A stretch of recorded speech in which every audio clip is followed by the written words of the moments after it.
Both sides? That's correct, Mr. Chairman. Okay, could we, you're serving for the counsel for the sheriff department? Yes, that's Would correct. you please? All witnesses who will testify, we have Chief Deputy Chu, Captain Redmond, and proceeding should be the truth, the whole truth, nothing but the truth. I do. Thank you. All right, now, before you are excused, do you have any questions of any of us? I'm calling Captain Danny Whitehead, who is not present. I was curious about his whereabouts. Work. He's one of the officers who has filled out the disciplinary report. I think that's going to be very relevant.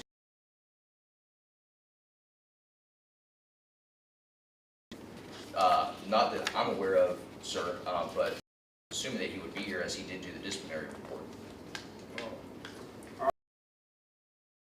To be called? He's not on my list to be called because he and Captain Redmond together. And so that's why we have Captain Redmond here, and we did not call. It would be duplicative because of a joint investigation by both of them. You said he's critical to your I do believe he is important to it, just because if Captains Redmond and Whitehead both participate, that's absolutely relevant here. Mr. Chairman, we can get him here. At least we want to check to determine whether or not we can get him here. We do not want to postpone and delay this year. Is it possible to get him here, or it is? I'm going to call him right now. Nonetheless, All right, can we go ahead on then and proceed if he's here? But now, the bottom line is, though, is that well, without knowing what he's going to testify to, I would have to say I think it will be very critical to this. If he's not here by the time that we're done with our first witness, then maybe we could call a brief break. well, I would rather. Am I speaking for the board? Yeah, Sure. that's true. Okay, but I'd rather not stop it in the middle of the process and for any reason, if we can avoid that. Able to get a hold of him, and if not, then We'll give him a couple of minutes. Sure. Is that okay? That's fine, Mr. Chairman. Mr. Chair. Hold that, we'll draw down for a minute, okay? thank you, Mr. Chairman. All right. Do you have anything we need to talk about?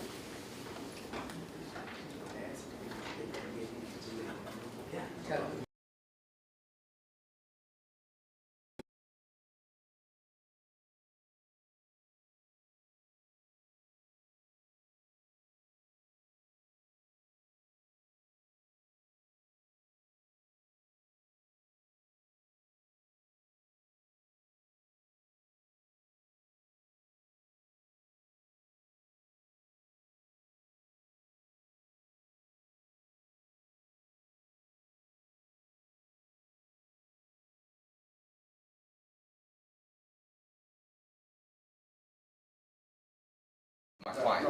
Okay, thank you. All right. Brother Chair, can we ask who this gentleman is? My name's Pierce Blitch. Everything's set? You've been sworn in, so we're on the go spot there, right? It's on you, sir. All right, thank you. Identify yourself for the record, sir. Captain Scott, Redmond, Richmond County Sheriff's Office. Okay, and how? February 2023. And what capacity? Capacity did you work there? At the beginning of my career, I worked there as a detention officer. You talking about the beginning of your law enforcement career? That's correct. Okay. And most recently, when I was promoted in February of last year, For 3 weeks, so why such a short stay? they had some reorganization that took place, and I was better suited for patrol, and it's just a 3-week tenure. So what was your, expand on that a little bit. Tell me about your day-to-day responsibilities in field operations.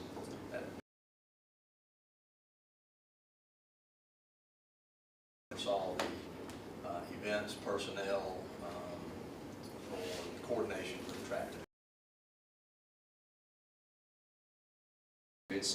There was a riot at the Charles B. Webster Detention Center, correct? that's how it was put out. Detention center that day? I did not. Okay. Did you have anything to do whatsoever with the riot that occurred that day at Charles? Part of it. What does that mean? There were two phases. This phase in the internal policy violations portion Okay. And when were you called in? informed us of the events that had taken place that had been made known to him, and then we proceeded from that day.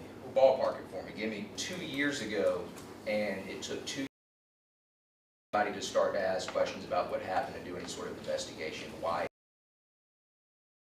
I can't answer that for you. And the date was February the 8th, to be specific, that the sheriff was made aware, and Okay. the date we were also made aware. So you about the riot at Charles V. Webster Detention Center. Not to my knowledge. Okay. Extensively the events that had transpired here, correct? Okay. Was that news media office investigation was launched? That was afterwards. So the media reports came out after the investigation? Correct. Okay.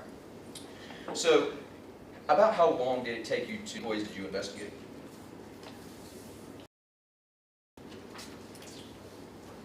There were 21 on our list. Okay.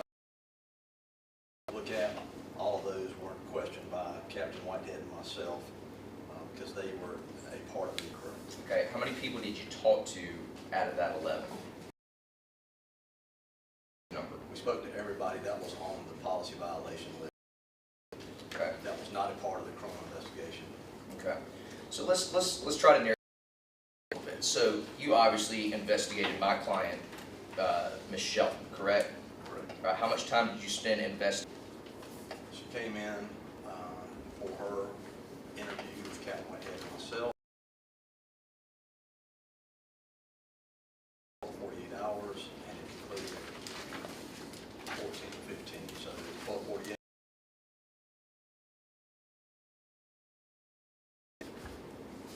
An interview. Okay. And then after that, We went through the process of violations, referencing her explanations on her involvement with the incident. As we did with everybody else, we were looking for these policy violations. We did our own the interview that we had with Mrs. Shelton that day. so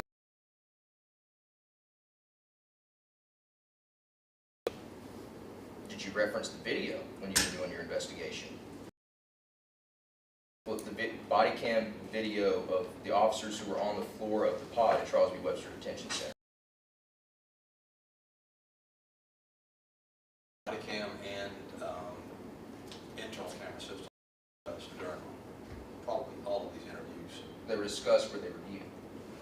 We did not review with Ms. Shelton. That answer would be no. We, Captain Whitehead and myself and other members of the Sheriff's Office had the opportunity to review all of the video that was made available to us. And so you're saying you didn't see, in the videos that you've seen, you didn't see Ms. Shelton in any of the videos that you reviewed? I absolutely did see Mrs. Shelton in the videos that we saw. Okay, and what did you see her doing? Pretty much nothing, to be honest with you. Pretty much nothing. She was on the cell block where this disturbance occurred. It's been called a riot. She responded. She was an acting lieutenant that day on that shift and made it to the block where this took place, the flooding, and the inmates were being placed into custody, placed face down in ankle deep or more water. So I'm glad you brought that up. That's actually what I wanted to ask you about next. So do you know who the commanding officer on the floor of the pod during the riot was? Well, there were a number of supervisors. The two Who was the most senior supervisor? officers there was Acting Lieutenant Shelton and Lieutenant Chip Whitaker. So Lieutenant, well, technically, Ms. Shelton's rank at the time was technically sergeant, correct? She was an acting lieutenant. But technically, sir, her rank was sergeant at the time that this happened. I understand that she was acting as a lieutenant, but what was her technical rank at the time this happened?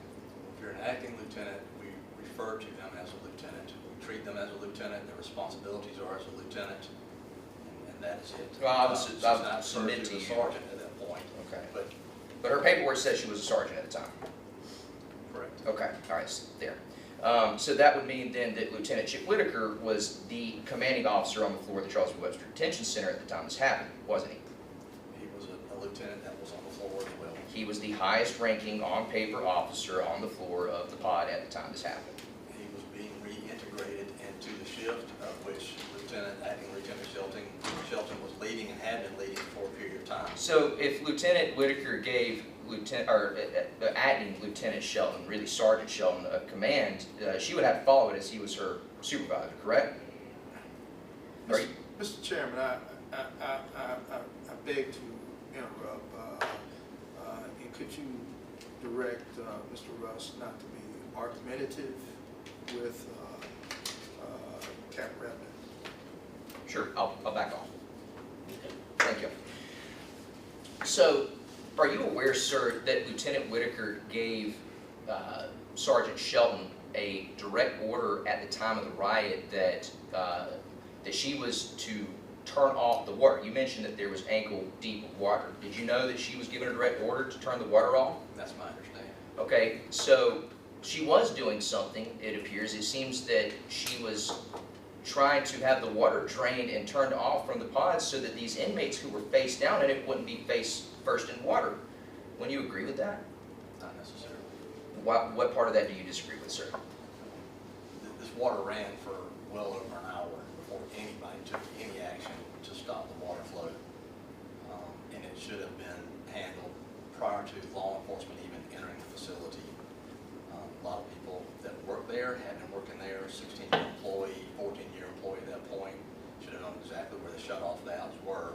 And for the entire time that these inmates were placed into custody, when we arrived and entered the block, this water was still cascading down from the sprinkler system, and nobody was taking any action to stop that. So the water essentially was getting deeper. So her calling maintenance to try to get the water turned off is doing nothing. If she did, I didn't say she didn't do anything.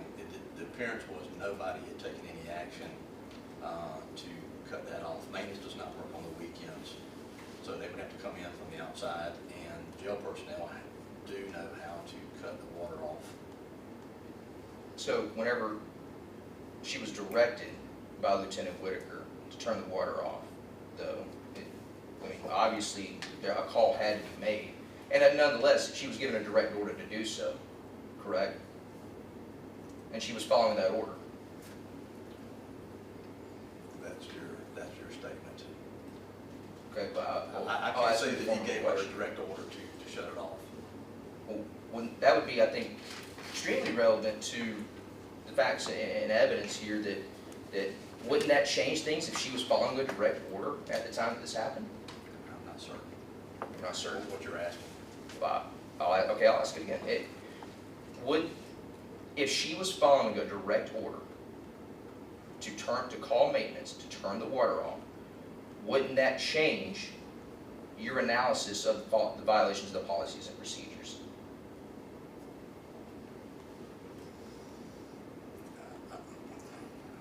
I'm kind of neutral on that question. Okay, sure. The policy violations were clear. Okay, well, let's talk about them. So the first one is that you've listed here is 1.3-14 that you allege, you and Captain Whitehead allege that she violated the duty to intervene policy, correct? Yes, sir. Okay, let's talk about that. Explain to me specifically how she violated that policy. During this incident, inmates were taken into custody by a group of officers. It was stated by officers there, a very deliberate statement was made, that if they want water, we'll put them in the water. And Who made that statement? I can't recall this time. It wasn't Ms. Shelton, though. It was not. Okay, all right, continue, But please. she was on the block after inmates had been cuffed and placed face down in the water that was still cascading from the sprinkler systems. Okay. At that point, we agreed that there was a failure from a seasoned supervisor to intervene. Should have done something. Should have prevented these inmates from being placed face down in 4 inches or so of water. That's just a reference. I don't know. It was shallower on some parts of the jail block and deeper on others. But no supervisor at any point said, this is uncalled for. We got to get these guys up. There's no need to put them face down in the water to begin with. And nothing was done that day. Ms. Shelton stood at the doorway looking into the block. She describes it as one of the worst incidents that she's ever seen in the jail. And this was, at that time, 14 years, and now 16 years when we interviewed her. I said, well, a lot goes on in that jail, as you all could imagine. And to describe this as one of the worst incidents that she's seen, but yet you fail to act according to her seniority, her tenure, and her expertise. And she's demonstrated as an active leader for the jail, regardless of rank. There were corporals there today that also received disciplinary action taken against them. Every one of those had a responsibility to intervene on behalf of those inmates. And nobody did that day. And also, Ms. Shelton snapped photographs from her cell phone standing at the doorway that she provided for us while we interviewed. Didn't know those existed.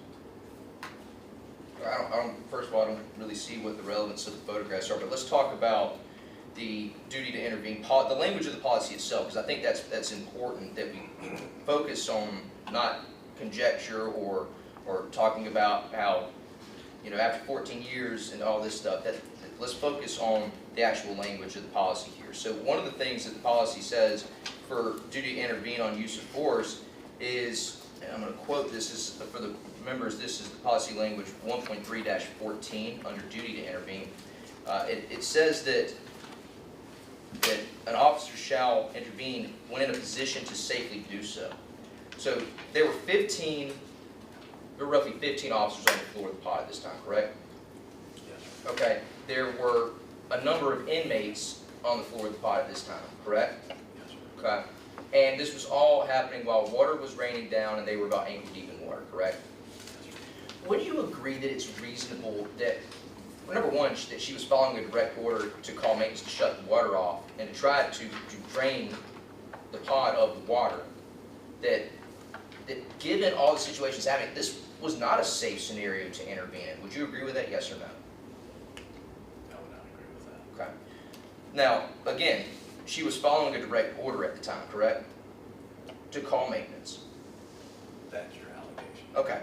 So, my question is, how does the duty to intervene interplay with the requirements that are in the Richmond County Sheriff's Office policy in 2 separate provisions that employees follow the orders that are given to them? So, let me rephrase that question. So, if she's... The duty to intervene, really, if I can, Sure. it is for the purpose of anyone. It doesn't matter about your rank. It could be a deputy sheriff, it could be a deputy jailer.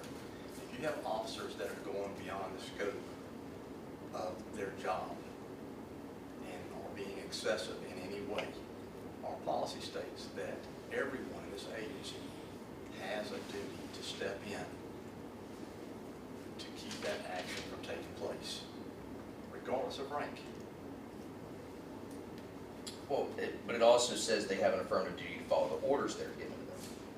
So so you would agree that there's a conflict here? Lawful orders, correct. Okay, so, right, Lieutenant Whitaker ordering her to call maintenance to shut the water off, how is that an unlawful order? We don't have a timeline on when that statement was made, if it was made by Chip Whitaker, Lieutenant Whitaker. We just don't have a timeline that could say, how long was she standing at the door watching these incidents unfold before a statement was made? Okay, well, humor me for a second then. So if the order, because I submit to you that it was an order from Lieutenant Whitaker to her to shut the water off on the pod, how does that interplay with her duty to intervene. I know you talked about the rank stuff, but she's got a direct order to do one thing, and now you're saying she should have done something else, which would have in turn violated the direct order that she was given, a direct lawful order. So how do those two work There's a together? difference between a human life and, Did anybody die as a result of this? that's not what I'm saying. Again, Mr. Chairman, could you please being argumentative? That was a question. Mr. Redmond. Repeat your question. I asked if anybody died as a result of this. No, sir. I don't- It was. I'm sorry, I'm getting fired up. Turn it down. I'm sorry. It was inhumane treatment of people that we are responsible for maintaining the safety and integrity of their environment. And anybody that had that opportunity should have, even the officers on the floor that day, everybody suffered the same disciplinary report in terms of the failure to duty to intervene. Everybody had that same duty.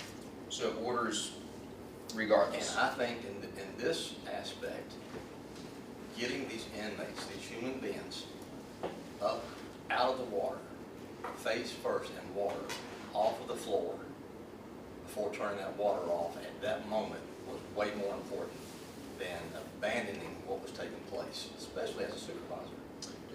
Where in the policy does it say that people who are given direct orders are required to rank which orders or situations are more important to follow than others?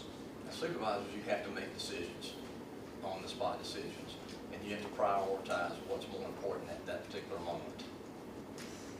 So following an And order. in my opinion, and looking back on this, it would have been more important for me, being there in any capacity, no matter what the rank is, to stop what was going on with the handcuffing and placing of inmates face down in this water, over, to prioritize turning the water off over those inmates would have been the wrong judgment. Did you know that this happened? On May 7, 2022, did you know that this whole thing occurred? I was not aware of that, sir. When did you become aware of it? February the 8th, 2024. You're telling me that with 15 officers on the floor, the entire Richmond County Sheriff's Office community knowing about this, you were the only officer in the entire department who just was blissfully unaware of this riot that occurred on May 7, 2022? I'm not the only one, sir. There were a lot of people that were not aware of this. Okay. Let's move on to the next policy. So you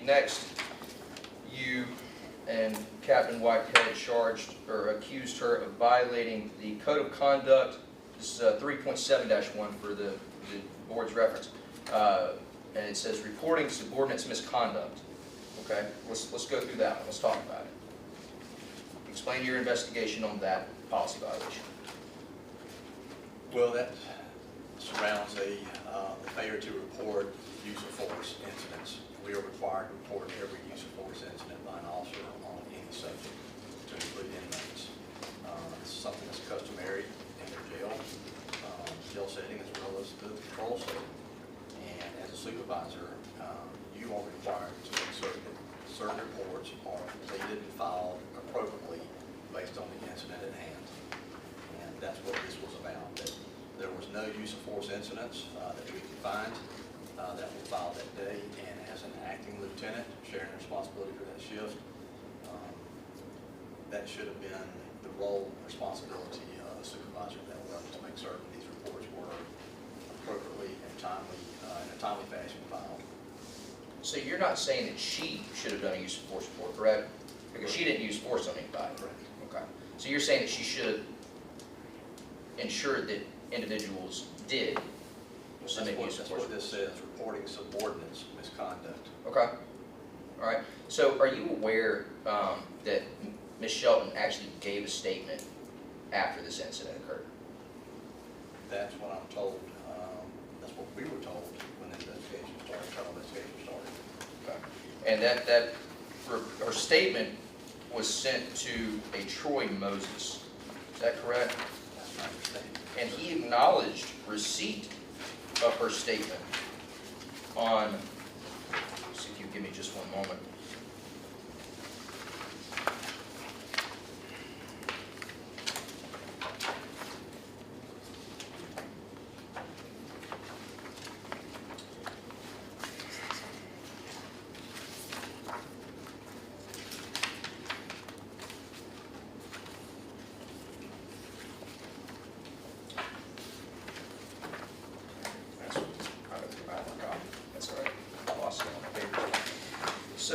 this was, let's see.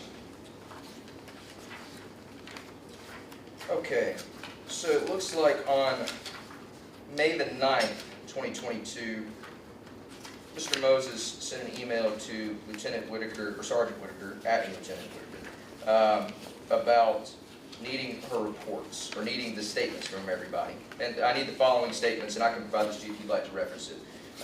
From March 5th through 7th, 2022, as well as the May 7, 2022 G-Pod flooding. So he sent that email then. And you would agree with me that he submitted an email on May 13th of 2022 that says, "Thank you, Lieutenant Shelton, I received yours." Would you agree with that? That he acknowledged receipt of her statement? Okay. If that's what you're reading, I would agree. Would you like to look at it? Yes. Okay. Handing counsel the email, and I can show the board that if they wish to see it.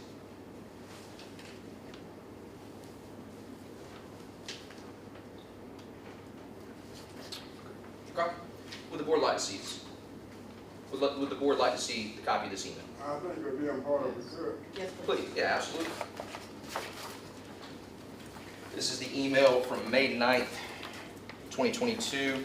It says asking for the statement, and then, Would you read it for us, please? absolutely. So on May 9th, 2022, email from Troy Moses to Lieutenant John Whitaker and others, 4 others, one including my client. The email states as follows: "Good afternoon. I need the following statements. 1. From March 5th through 7th, 2022, that weekend of the attempted escape, Aaron Houston. 2. May 7th, 2022, G/C pod flooding, etc. Need to be emailed today, no later than 12 p.m., May 10th, 2022. Everyone please respond by saying received." Now, on May 13th, 2022, another email from Mr. Moses. "Good morning, Lieutenant Whitaker and Corporal Watt. Follow up. I need you statements today," typo from the email, "from Saturday, May 7, 2022. Thank you, Lieutenant Shelton, acting Lieutenant Shelton. I received yours." Okay. Signed, Sergeant Troy Moses.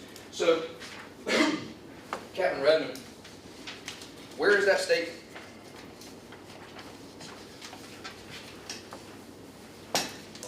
During this internal investigation, it kind of took us another direction. Do you have the statement? I do not. Okay. There are That's all I was asking. multiple statements and videos that were unrecoverable regarding this incident So, that had been written by people that were there that day. They essentially disappeared. so she did submit a statement though? Yes That's or no? I can't answer that. We don't have proof that the statement that she wrote was submitted. So you're saying, you're calling Mr. Moses a liar then? I am not. I'm just saying we don't have any statements of such. But he acknowledged receipt of it. Would you agree with that at least? Did he acknowledge receipt of a statement? Okay. I can acknowledge what your email says. Well, it's not my email, sir. Well, the email that you just read, my apologies. Okay.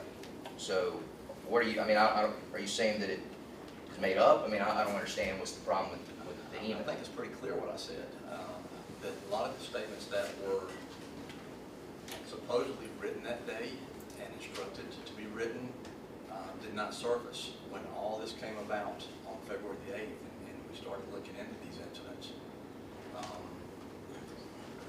And Lieutenant Shelton actually made us aware of where some of these statements were on another program, like Lieutenant Whitaker's statement, which I may have, that may have been one of the statements that got released to the public.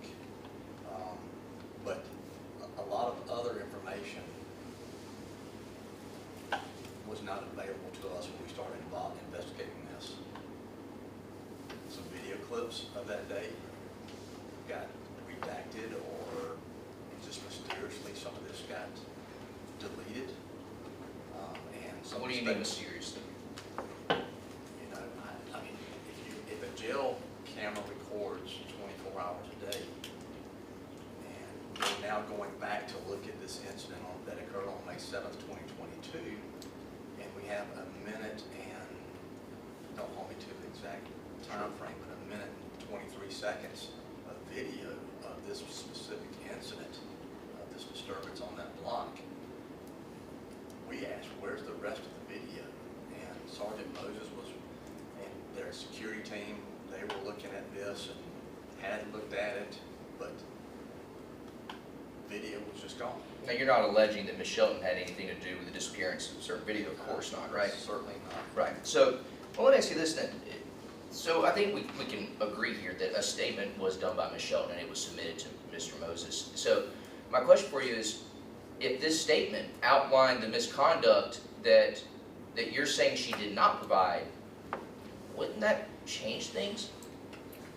If we had the benefit of seeing the statement, absolutely, but we don't. And We We don't don't know what have- she wrote and what her position was, other than what her verbal position was at the day that we interviewed her. and we'll never know now, will we? Because the sheriff's office lost her statement, correct? I won't say the sheriff's office lost it. Well, somebody with the sheriff's office lost it. That sounds better. Okay, all right. Six one after does the other. Okay, so if, bearing with me, if she had outlined violations in her statement, then she would be not guilty of this violation, Mr. correct? Chairman, we're going to object to this line of questioning. If he has a statement from this witness, he should submit that statement into evidence. We don't have it because the sheriff's Well- office lost it. So, I'll move on. And Mr. Chairman, Mr. Draper should, Mr. Dasher is actually just testifying himself concerning the statement. If he's got a statement, he can present the statement. If he doesn't have a statement, I think we need to move on, Mr. Chairman. I'll move on anyway, it's fine, Mr. Chairman. So the next violation that you accused her of, and I think we pretty much already covered this one, is the 1.3-6 use of force reports. So again, I think we need to drill down on this just a little bit, because I know you testified that obviously Lieutenant Shelton did not need to perform a use of force report, right? I'm sorry, I had some background. Say that one more time. Okay, and I'll rephrase it. So you agree that Lieutenant Shelton was not required to do a use of force report, correct? Because she didn't put her hands on Not anybody. on the use of force. Okay. That she actually did herself, no. Okay, so you're saying that she didn't ensure that others did? That's correct. Okay, so, but at the end of the day, the person who's supposed to approve and ensure that falls on the commanding officer on the floor. Above all else, it falls on the commanding officer, correct? She would be considered a commanding officer. And so Lieutenant Chip Whitaker is not the commanding officer. There's a dual role at that point. So explain how that works with chain of command. You can't shun your responsibility as an acting lieutenant just because there's another lieutenant there. She had been leading that shift for an extended period of time. Just because he's back on duty now, getting reintegrated into the jail operations, you cannot ignore the responsibility as a supervisor to make certain proper documentation of incidents that have occurred in the jail actually are done appropriately and timely. Do you know how long she was on this shift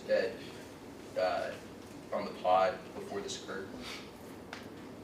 That day, or talking about while she In was totality. acting lieutenant? I do not have an exact time frame, no, sir. Okay. All right, let's go to the last one, the 3.7-1. This one is conduct on becoming an employee, and it says divulging confidential information / documents, okay? So the first thing I want to ask you is, are you saying, because in your disciplinary report, you state that, and I'll quote it, Lieutenant Shelton revealed that she provided, quote, privileged documents, end quote, to an individual outside of this agency, okay? What privileged documents did she provide to an individual outside the agency? She, at the request of an outside civilian, the day that 2 officers were arrested, requested a statement written by Lieutenant Chip Whitaker surrounding this incident, as well as I'm not 100% clear whether it was the warrant itself or the warrant affidavit that was filed on Austin Birch. So, To which She responded with both of those requested documents and sent them to that individual, which is against our policy for divulging confidential information or any information that may compromise an investigation or ongoing investigation, which this so clearly was at that point. Why'd you call it privileged It still documents? is. How are these privileged? At that point in time, they're not open to the public Okay. because this is an active and ongoing investigation. But I'm curious because you called them privileged, okay? How exactly, because you would agree with me that the Sheriff's Office Policies and Procedures Manual, its only mention of privileged documents includes legally privileged. Would you agree with that? As it relates to the word privileged documents. But, Mr. Chairman, he's asking for a legal conclusion. Evidently, Mr. Dasher is unaware of the open records policy of Georgia, which allows the Sheriff's Department to maintain confidential any documents related to an ongoing investigation. Evidently, Mr. Dasher is unaware of that. May I respond to that, please? So I'm just curious about the language that Captain Redmond included in his report. He called it privileged documents, he put it in quotations. I mean, I want to inquire as to that. I want to hear Captain Redmond's explanation about what about this was privileged, because he wrote it, so he obviously made that conclusion that it was privileged. So now I'd like for him to show his work. I'll do my best for you. Sure, thank you. The only thing that would be available at that point in time, due to open records request, would be the booking photo of the individual who got arrested, involved in this incident, the arrest report itself, and any case report that was involved in that incident. That's the only thing we should have or could have released. Anything else beyond that, statements, warrant affidavits, in my view, would be privileged documents that's not subject to be released to the general public at that time because this is an active and ongoing investigation. So, again, but you would agree with me that the language of the Richmond County Sheriff's Office Policies and Procedures says that only legally privileged documents are not to be turned over, correct? You would agree that that is what the language of the policy says? Well, I'm just wondering if we're looking at semantics here, and what you're saying is seeing the word privilege. This was a summary. That was the word that was used in describing the type of document that was released. And by virtue of the word itself, being called privilege, despite any other definition, that was documents that should not have been released. That was privileged documents that was pertinent to this investigation. I guess the reason that I'm so curious about it is because there is no legal privilege protecting executed arrest warrants or statements from officers legally, which is what the policy says, correct? There's no legal privilege in the Georgia Code that creates a privilege for those types of documents. Again, Mr. Chairman, he's asking for a legal conclusion. Captain. Well, we're being very patient here. We try to give you the leeway, Okay. but kind of bring it to a home, bring it on home. Oh, I'll bring it home. So, because we're on the last violation anyway. So let me, and this is going to be just for a little latitude from the board. This is my last question as it pertains to privilege, the privileged document section. Why is it in quotations? Mr. Chairman, it's not He relevant. wrote the report. As well as in quotation, that's no relevance to this. It is absolutely relevant. I'm curious, nothing else is in quotations. I'm trying to determine if somebody told him to write privileged documents. It's in quotations. I would like for him to tell me whether or not that's his own words or somebody told him to write privileged documents. I think it's absolutely relevant here. I'll respond to the board by that. That's a question that had to be asked or addressed to Captain Whitehead. He typed up the summary. Sure. We both worked on this together, and we had different responsibilities in this endeavor. And so Captain Whitehead actually typed up the summary. He was the one that put in quotations. So rather than me try to answer that on his behalf, I think we should just wait on that question. Sure. Thank you. So, just a few more questions I have for you, sir. So, wherein, and I know you talked about it compromise an active investigation, okay? In what way did it compromise an active investigation? I didn't say it did, I said it could. Okay. But you would agree with me that it didn't? I'm just saying that you cannot release these documents based on policy because it's not allowable. Are you aware that officers in the Richmond County Sheriff's Office routinely turn over arrest records whenever asked by attorneys because there's nothing in the Richmond County Sheriff's Office policies and procedures that explicitly says they can't? That's a hypothetical, I can't answer that. It's not a hypothetical. I asked you, are you aware that officers do this all the time? I can't answer that question for you. Okay. But there is no language in the policy whatsoever that says that they cannot turn over executed arrest warrants. Are executed arrest warrants public record?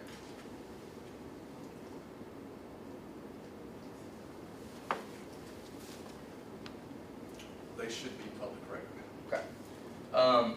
So if they're public record, how are they confidential? You have to follow certain legal procedures to get that information. I can't just go to our records bureau at the request of John Doe and pull out a warrant or an application and hand it over to that individual. Even if that individual is the attorney for the person who the warrant was issued for? I wouldn't do it. You wouldn't do it. Okay, but there's nothing that says that you can't do it. I can't speak on behalf of any other officer in this agency and what they have or have not done. Okay. I have no further questions for Captain Redmond at this time. Do you have any questions for this one? I don't think I need to redirect, Mr. Chairman. Do we have any clarification questions you need to have? We good? I would like to ask a question, Mr. Chairman. Is the document in question, the email, is it recoverable at all? If it was sent, does someone go to a sent file, someplace of a document that you're referencing that was submitted? First of all, good morning, Mr. Woods. And so I want to clarify your question. Are you asking about the statement that we were discussing? That your client was Now, but they said that she was submitted. since the I'm sorry. document is not available, the contents of it we should not be talking about the contents of it. Well, we could talk about the fact that it was acknowledged, we could talk about the fact that it does exist. Yeah, and my question is not the content of it, but is it recoverable? I think, the IT department, externally or internally, from our personnel, we can probably give back. I mean, there's a digital footprint that stays there, and I'm sure people that know that system very well could probably go back and recover that information. Thank you. I could not do it. Sure. Any other clarification questions? Hearing none, we will exercise the next witness. All right, thank you. Thank you, sir. We appreciate it. Thank you, Captain Redmond. Thank you. We'll call Thank you all. Captain Danny Whitehead at this time, please.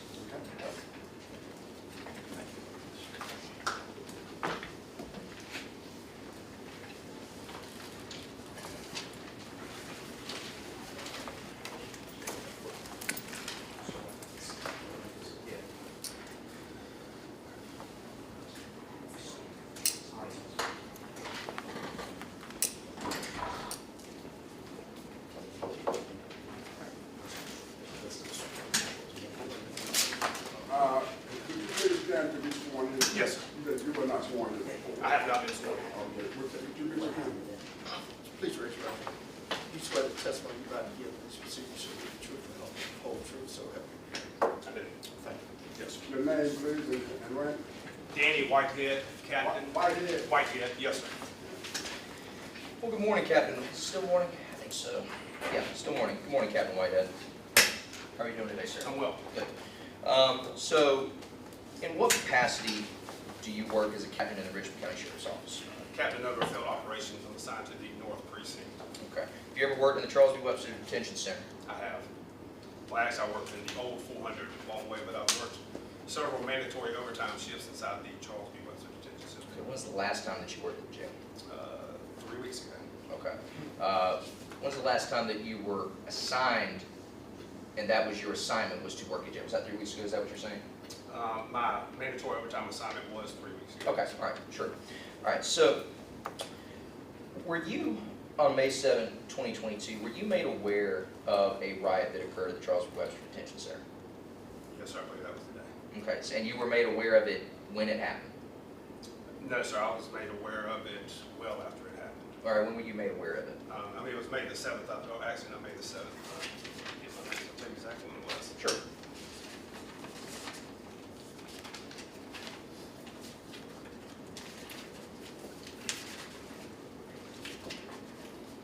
I was made aware of it on Thursday, February the 8th, 2024. Okay.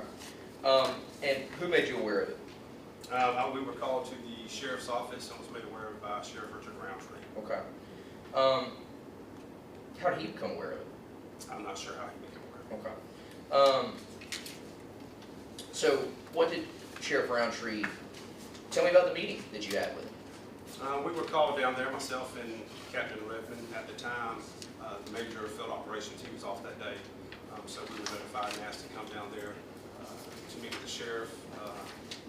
Along with that, us was Major Patrick Young, and then the sheriff, and I believe at some point Lieutenant Kimberly Lee with Internal Affairs. She joined the meeting. Okay. So I'm assuming that at this meeting that Sheriff Roundtree either ordered you to or asked you to perform an investigation at the events surrounding the May 7th riot. And that he did, he appointed me and Captain Redmond to investigate administrative policy violations that occurred during this incident. Okay. And so how shortly after the meeting did you begin your investigation? Well, myself and Captain Redmond started looking into things, but we didn't start our actual administrative investigations until the criminal investigation was completed. And why is that? Just curious. Normally, you don't cross the two. You start with a criminal investigation. Once the criminal investigation is done, then you go to the administrative investigation. Sure. Okay. So let's talk about the administrative investigation then. So about roughly how long did it take for you to complete your investigation? Total investigation? Yes, sir. Probably a couple weeks. I haven't looked at all the notes. Sure. Yeah. So how many people total did you investigate? Total, I get that. Okay. And I just a number. I don't need their names. Give me 1 second, let you know. I think it was roughly, we actually interviewed, I think roughly 12, but I'll give you a number. Okay.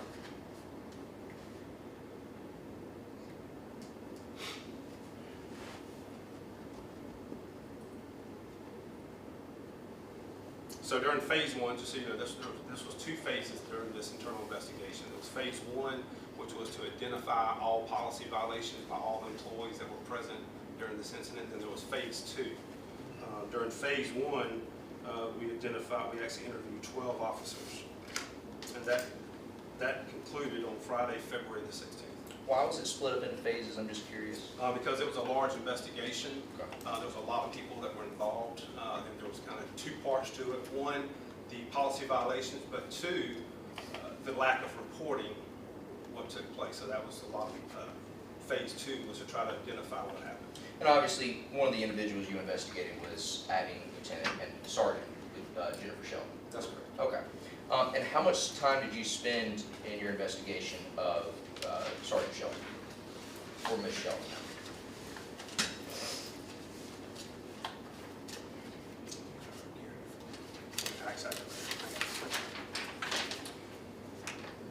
As far as the interviewer start time was 12:48 hours. The end of the interview was 14:15 hours. Okay. So, aside from the interview, what other things did you do to investigate Lieutenant Shelton's conduct as it pertained to May 7, 2022? Lieutenant Shelton actually, she kind of assisted with the investigation once we learned about some documents. She utilized Captain Redmond's computer to show us where the documents were and where she actually retrieved them from. So you would agree that she was cooperative entirely with the investigation. Would you agree with that? Sure. Okay. So roughly, and just ballpark it for me, I'm going to ask for a specific number.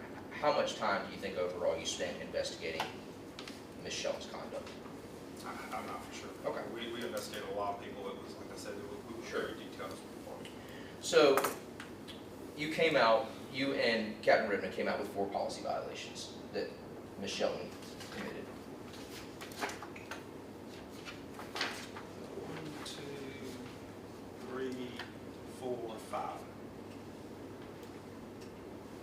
All right, list off 5 of them out for me, because I'm only counting 4. I'm counting duty to intervene, counting I'm code. sorry, yeah, the code of conduct. Well, Yeah, it was weird. It's like that 11.1. Well, it's actually, yeah, code of conduct 3.71, 11.1 supervisor responsibilities, 1.3-6 use of force reports, Right. use of force reports, and 3.7-1 conduct of becoming an employee. Believe me, I had it between 3 and 5 while I was looking over this myself. The formatting was kind of weird. So let's talk about it then, okay? Okay. So first of all, who wrote this summary on the disciplinary report that says on May 7th and ends with, this act violated RCS applied? Who wrote that? Now, which one now? As far as Sure. this one here? The disciplinary report. There was a combination between myself and Captain Redmond on several of the different ones. I'm not sure exactly. So we've already had Captain Redmond testify, and so what portions did you write and what portions did he write?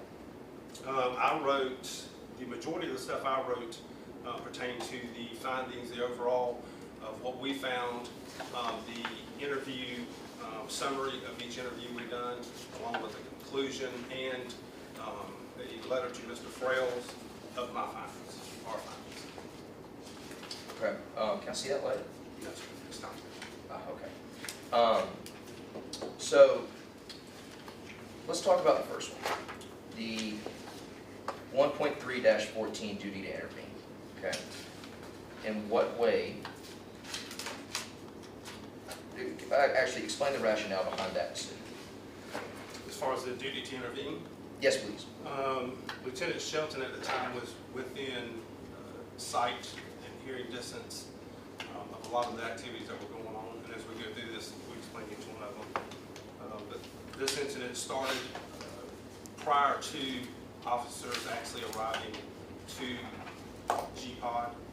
It actually started in the hallway. When you say it started in the hallway, just help me understand what you mean by it. This entire incident. Okay, so riot. No, sir. You're talking about, okay, well then help me understand. There never was a riot, per se. Okay.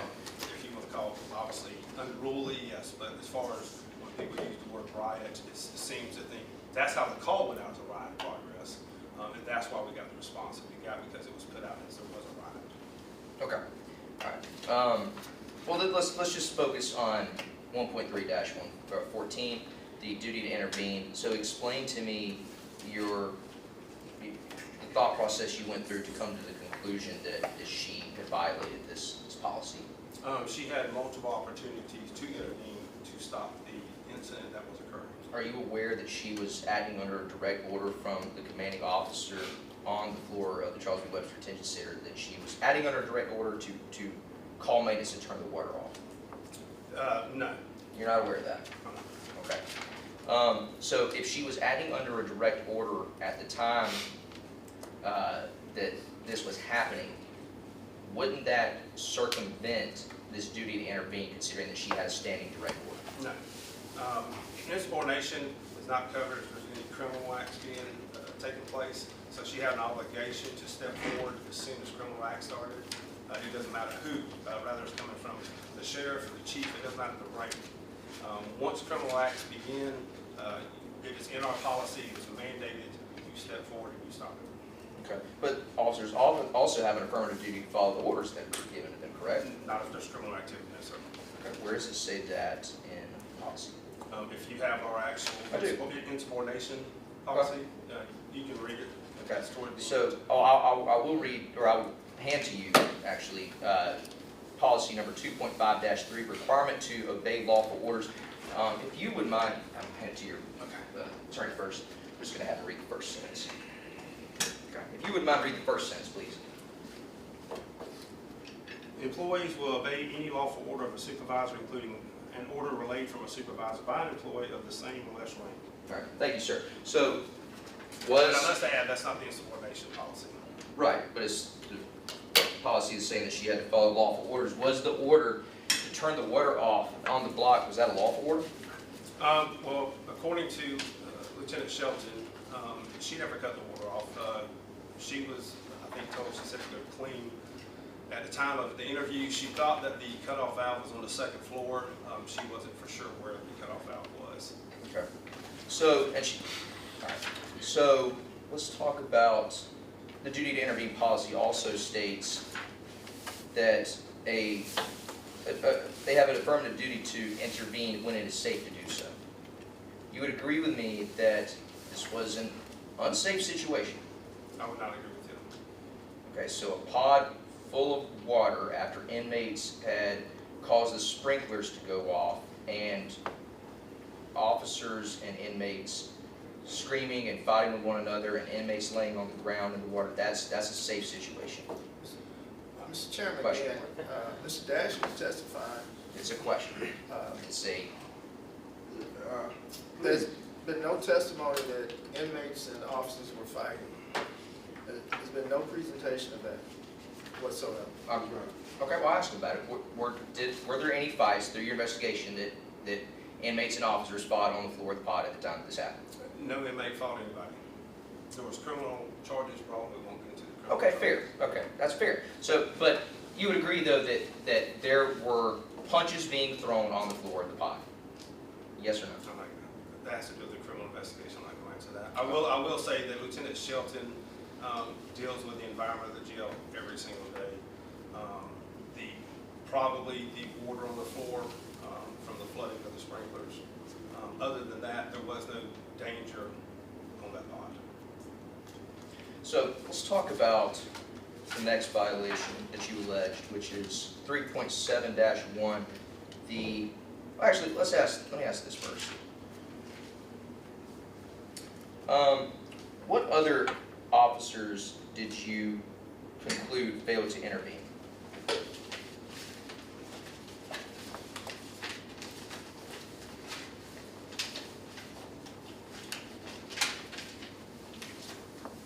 I don't have all the names of them, but there are, I want to say there was a total of maybe 5 or 6. I'd have to go through all these.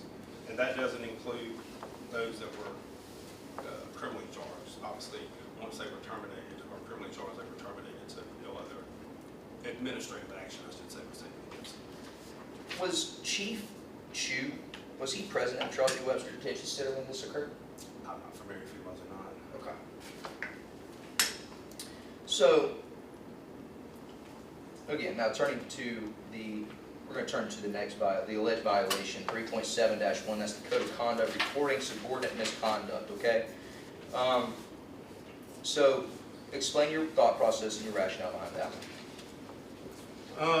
Lieutenant Whitaker advised us that after her 16 years of working in the jail, this was by far the worst thing that she has ever seen.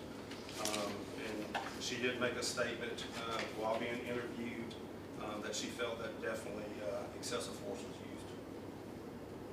Okay. So what exactly are you? So then, how did she violate if she did acknowledge that excessive force was used? She acknowledged that a year and a half later during this investigation, not right after this incident.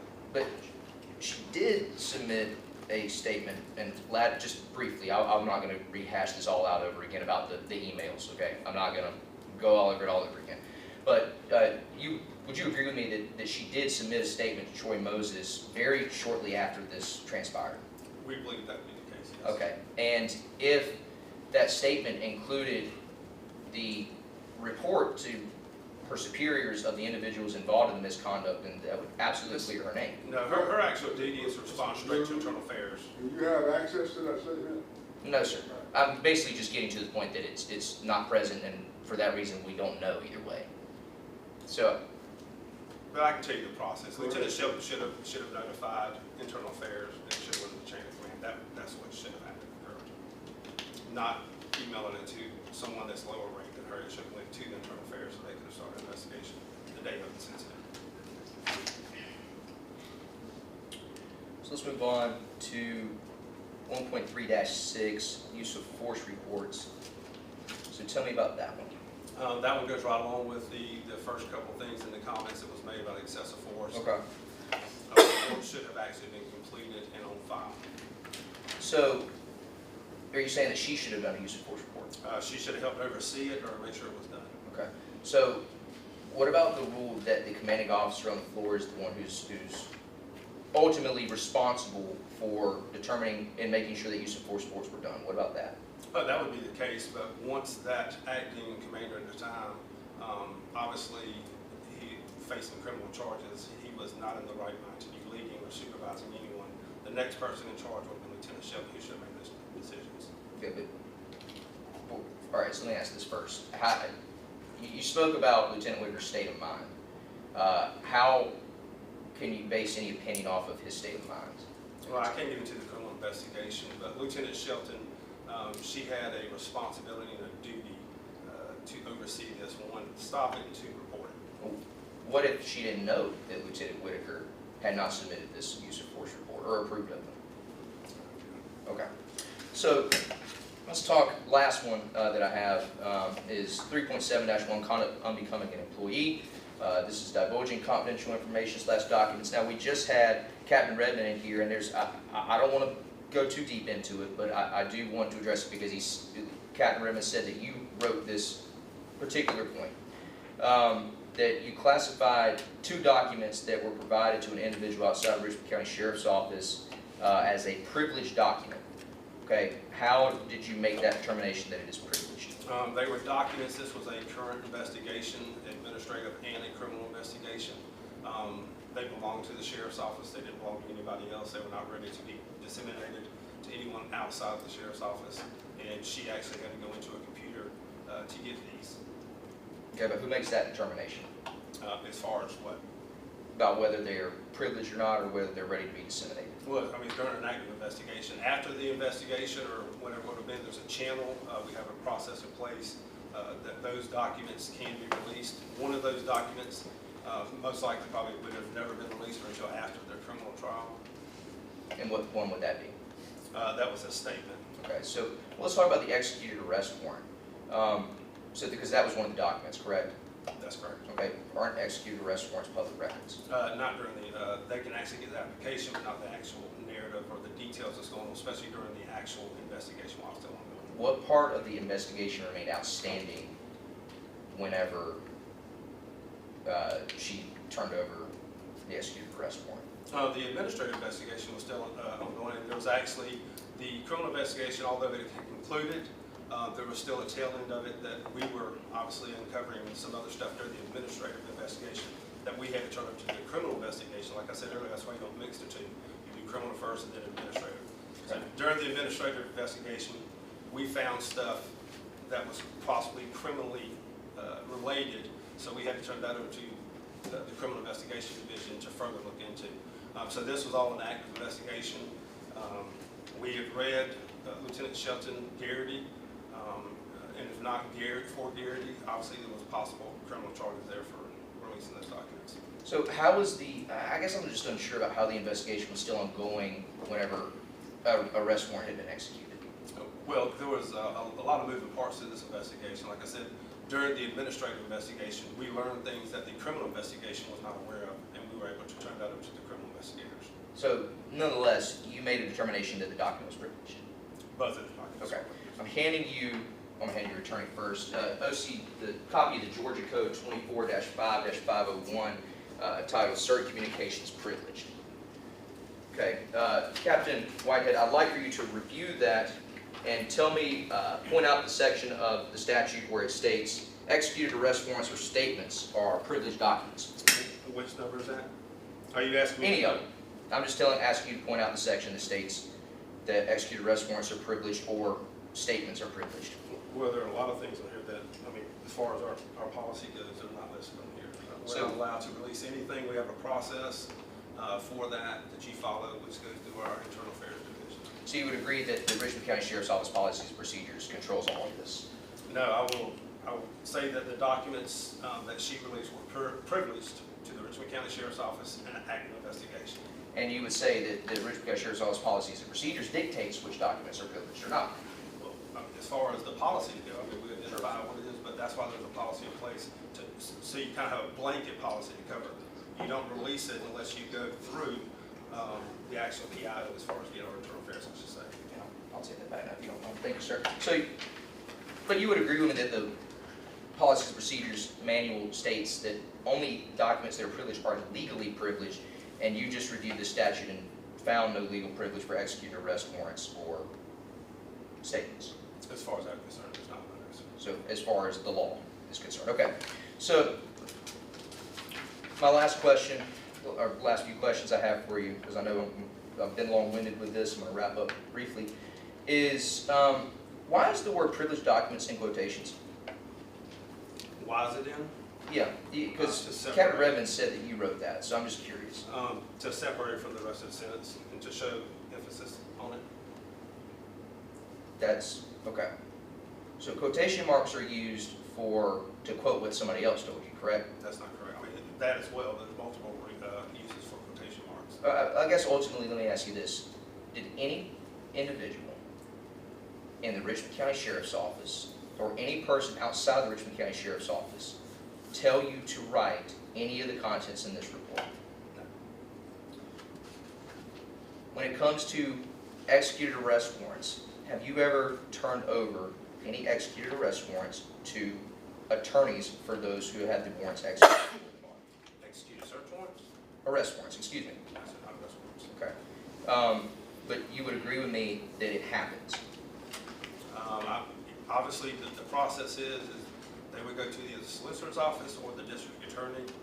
But there are cases, I'm sure, where if an attorney reaches, and that's why we have the process and policy in place, some information doesn't get out. The only thing that's normally turned over to attorneys would be something like crash reports or incident reports after redaction. If I may just have one moment, please.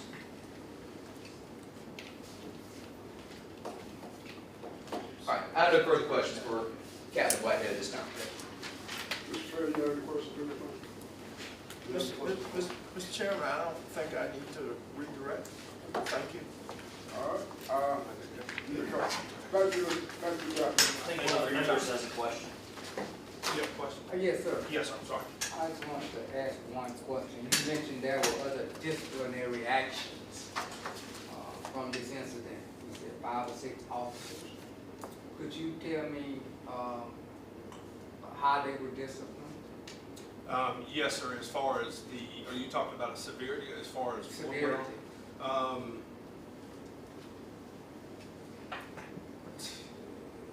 And I'm going to talk to you about deputies because we hold supervisors to a different standard than police officers, or officers, I should say, deputies. I want to say 10 days suspension without pay, 6 months probation.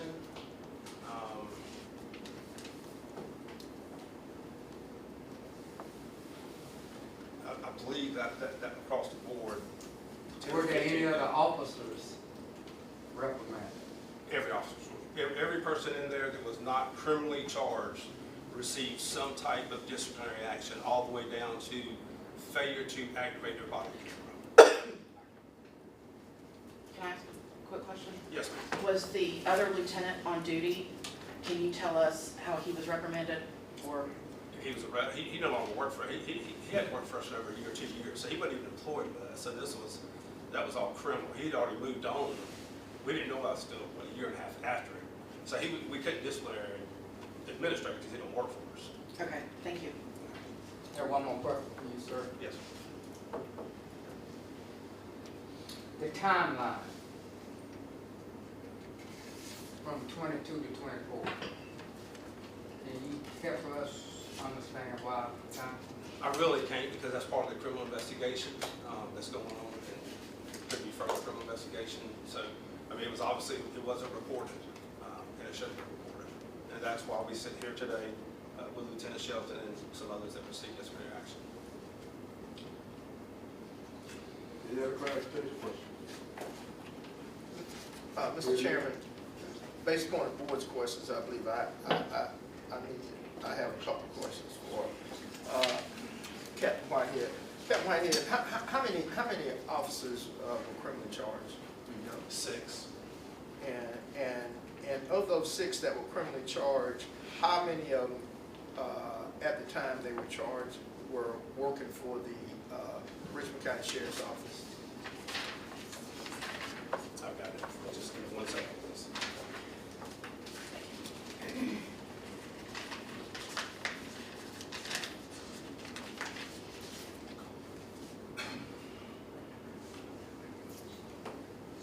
All right, so arrested and terminated, 1, 2, 3, 4, 5. The only one that was not was the ex-employee that I was asked about, which was the other lieutenant. He was an ex-employee, he was just arrested. So 5 of the employees were terminated, arrested for criminal charges and arrested. And how many of them were above the rank of lieutenant that were arrested and charged? There was no other lieutenants in the rank. There were no other lieutenants. Other than Lieutenant Shelton was acting lieutenant at the time, and the other lieutenant was arrested. They were the 2 commanding officers. Could Lieutenant Shelton also have been arrested? I'm going to object to that question. That's a hypothetical. It has no bearing on internal affairs policy violations. That's getting to legal questions. Object to that. Oh, go ahead. As far as, she could have been arrested for releasing the documents, yes, but we put her under Garrity, like we put every officer under Garrity. And can you just briefly explain Garrity for what occurs on Garrity? Yes, anytime an officer is involved in any administrative policy violation where there may be criminal activity involved, you read them under Garrity. And what happens is Garrity protects them. So anything they tell you while they're under Garrity, during the interview, it cannot be used against them in a criminal court case or criminal law. So anything that was provided to us from any of these deputies would not be able to be used. But also on the other side of that, while you're under Garrity, if you lie, you can be criminally charged for lying. May I ask a question in light of this answer he's given? What would you have charged her with? Hold your question until he finishes. Apologies, thank you. I don't have any further questions. May I ask his question? Yes, we didn't arrest her for one reason, Garrity. The 2, we turned her to our criminal investigations division. I don't know exactly why they decided not to charge her, but I do know that the comments that she gave us were not going to be able to be used inside of a criminal trial. And if you're asking for the baseline, probably violation of GCIC. What would they have charged her with? Like I said, I'm not sure. So you we turned that information over. I don't know what they were charged. So you just said that she could have been arrested, and now you can't give me a straight answer on what she would have been arrested for? I did. I said she could have. I mean, could For have means what? there's a possibility she could have. For what, though? No further questions. This, Captain Whitehead, could she, Let's bring this to a halt now. We can't keep going back. I have no Go further ahead, questions. Captain Whitehead, could she, was there a violation of releasing information under GCIC in this case? Yes. Could she have been arrested for violating GCIC laws as it relates to releasing information? Thank you. Wait, what? I couldn't hear, I'm so sorry. He was asking, was there a possible GCIC violation as far as going into the computer, which New World is where she actually went in to get the statement from, on the correction side of it. All the information in there without having it, releasing it without authorization or valid reason could possibly lead to a criminal charge. Can I ask one more question? What is GCIC? That's where all the data in the state of Georgia, everything's ran, everything is kept there, all your personal information, all our information. It's a criminal. We've got a correction side, we have a New World side.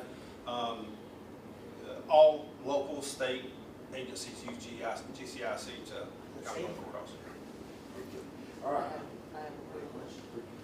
Regarding the statement, when a statement is submitted, is there a special portal for statements or is it just a general email? As far as whose statement? Ms. Shelton's statement. As far as her written Her statement? statement, Back then? Yes, ma'am. It would actually, the process would be, all the statements would be given to whoever's going to do the use of force report. Obviously, we know in this case, a use of force report was never done. But the process will be either to print it out and bring it to whoever's doing it so it can all be attached and sent to Internal Affairs, rather that's to email or hand deliver. Just one more question. Yes. Captain Whitehead, knowing that your officers, regardless where they're acting be charged with responsibilities of overseeing certain individuals or employees, if you want to call them that, And I base my question off this as a military guy. Yes, you always follow your last given directive order, but also the situation also dictates Yes, sir. how you will respond. And as an officer, you as an officer yourself are always going to be put into situations where your safety will always be called into question, correct? That's correct. Okay, so my question is coming to whether there was an impending danger of self or of other individuals, which one takes precedence? If there's a question, what now? Which one takes precedence, self or the individuals in which you are in charge of overseeing? Whether there are other deputies or inmates? Others, I mean, we're sworn in to protect other people, and that's what we do. Okay, so you swore that that's what you would do? Well, as police officers, yeah, I mean, that's our job, is to protect others, and protect the innocent. But we do it every day, whether it's working inside of a jail or working on the road. So That's something we do. So when you brought these charges up, was that the mindset of dereliction of duty and failure to act appropriately? Well, it was, because the inmates have rights. And Gotcha. those inmates' rights, there was a responsibility we had to protect those inmates. Okay, thank you. Okay, you gonna prepare for another witness? I have one more. Okay, we're gonna take a short break. Yes, sir. Give us 10 minutes as you prepare. Thank you, sir. All right. Thank you all.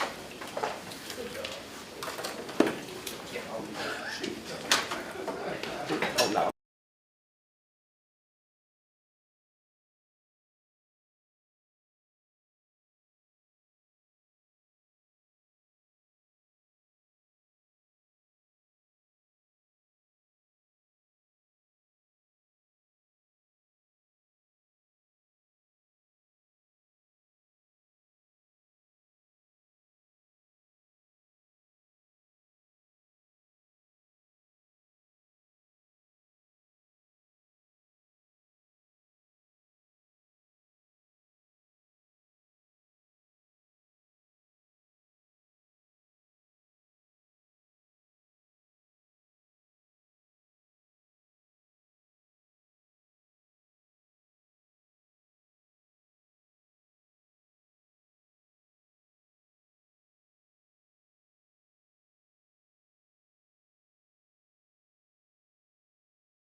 believe she's already been sworn. Oh, you already been sworn in.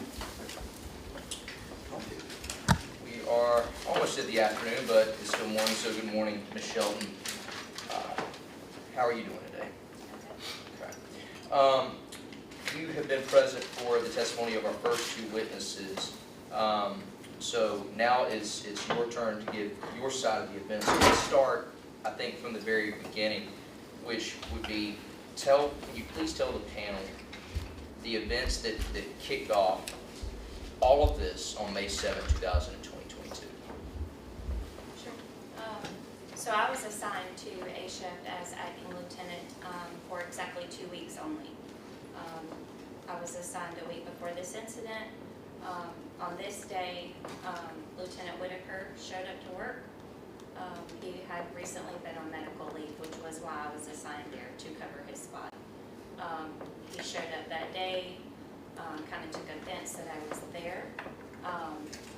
He told me that I would not be in charge, that I would handle any other operations in the jail that day, that he would oversee the shift.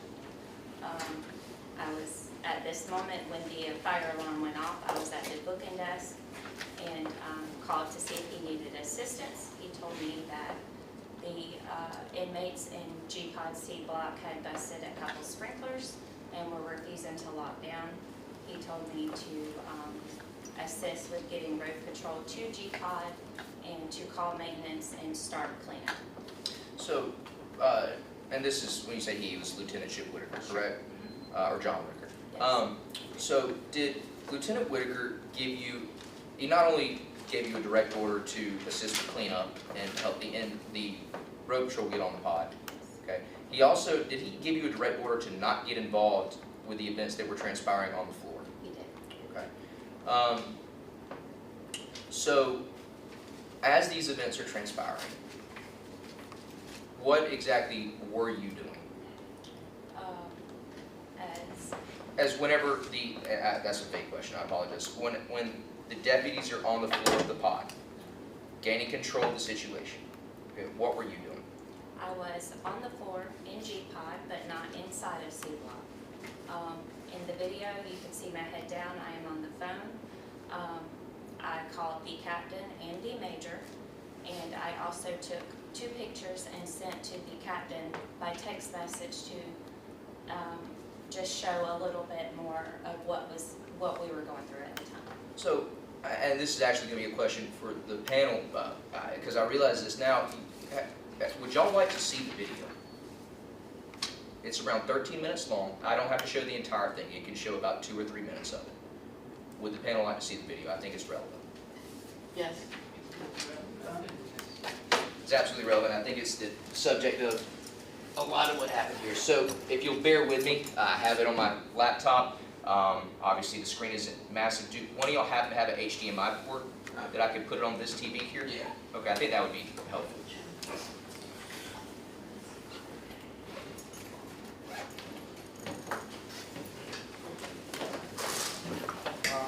Is that the entire document? You're talking about the 13 minutes? Sir? Is that the entire footage you have for 13 minutes? It's body camera footage. It is body. All 13 minutes are body camera footage from one of the deputies. Is that all of it, though? I guess what I'm asking is we don't want to get chopped up pieces of it. Well, I can explain to you that the video shows the deputies on road patrol entering the pod, and it shows all the way through the entire getting the pod under control, and then the end of the video is after the pod is under control at this point, and they're beginning, again, cleanup at that point. So I would say it covers the vast majority of it. I can't tell you if it's every single piece of it, but I do think it gives an accurate portrayal of the events. Has it been altered in any way? Not that I'm aware of, Judge. Sorry, Mr. Chairman. I will tell you that the video is from the internet. It's the video that News Channel 12 released through their investigative team, and there's no reporting. It's just straight video the entire time. This comes from TV station? It does, yes, sir. It's been published.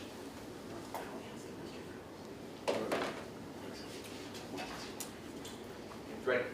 It's the relevance to show. Give me a second. report for it.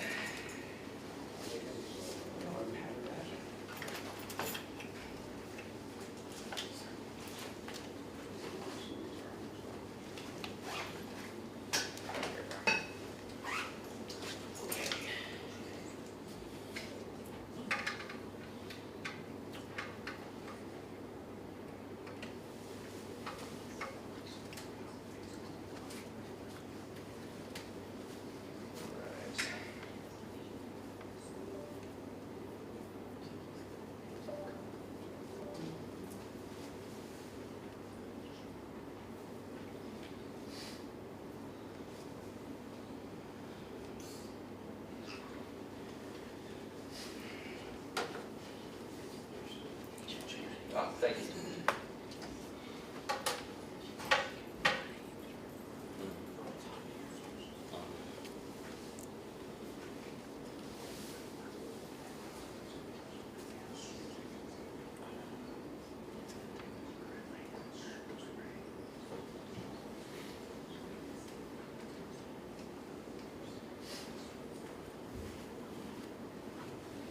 Would anyone like to get closer or have the lights turned off so you can see better? Well, I think once it comes up, we could probably make that determination, depending on the clarity. Mr. Myers, you okay right now? You can see it, you see the screen, okay? Yeah, I can, I'm adjusting to it.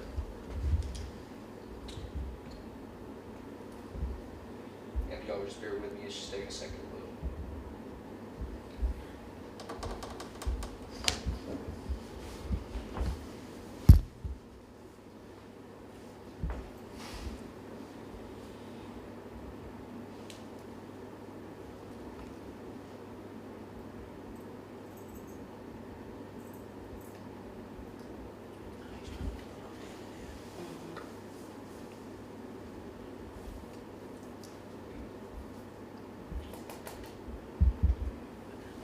For some reason, you know how technology works, ladies and gentlemen. It's, the video is supposed to appear right here, and it played for me yesterday.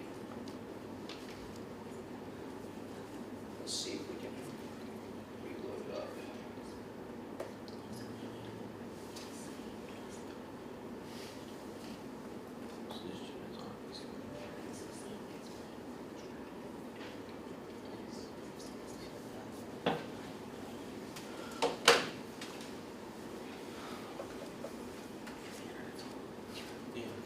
Yeah, help me out. I'm gonna try it on Chrome. See if maybe that'll help it. I'm just on my hotspot.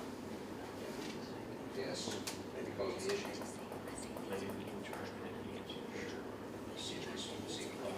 There we go. Chrome, not Edge. Was never good with that. Thank you, sir.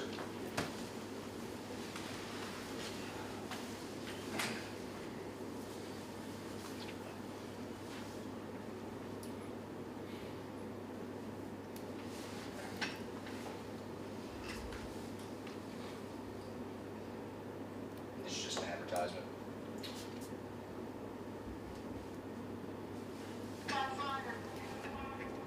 Okay, so I'm gonna full screen this, make anybody's way. So, do y'all want the lights off? Whatever works best for y'all. Play it, sure. Okay. That's fine, this is fine. Okay, sure.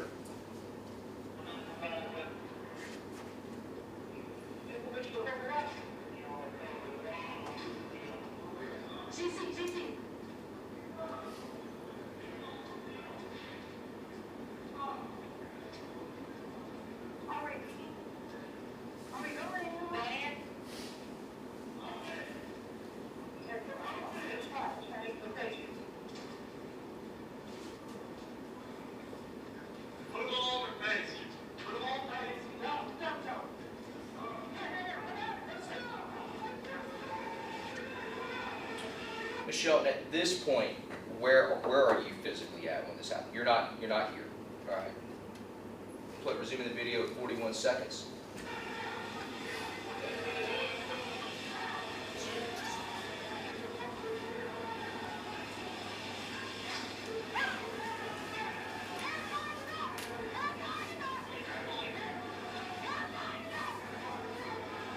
Okay. I'm gonna go back, yep, I wanna go back just a second here. Who, and if we could point this out, who is this right here? That would be me. That's you, okay. So you're not on the pod, all right? And resuming the video at 59 seconds.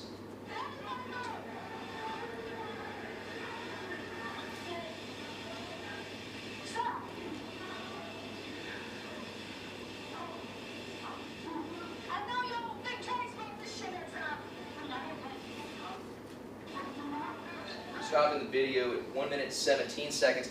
What is it? I see you're doing something here. What are you doing? What are you holding there? So at this moment, Lieutenant Whitaker is on the bottom floor, dealing with one inmate. That's when he gave me the direct order to not enter the block and to call maintenance, and notify our superiors. Okay.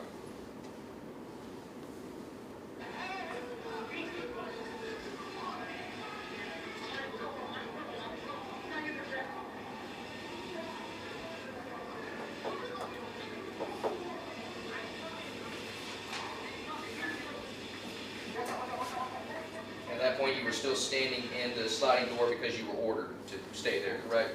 Okay, thank you.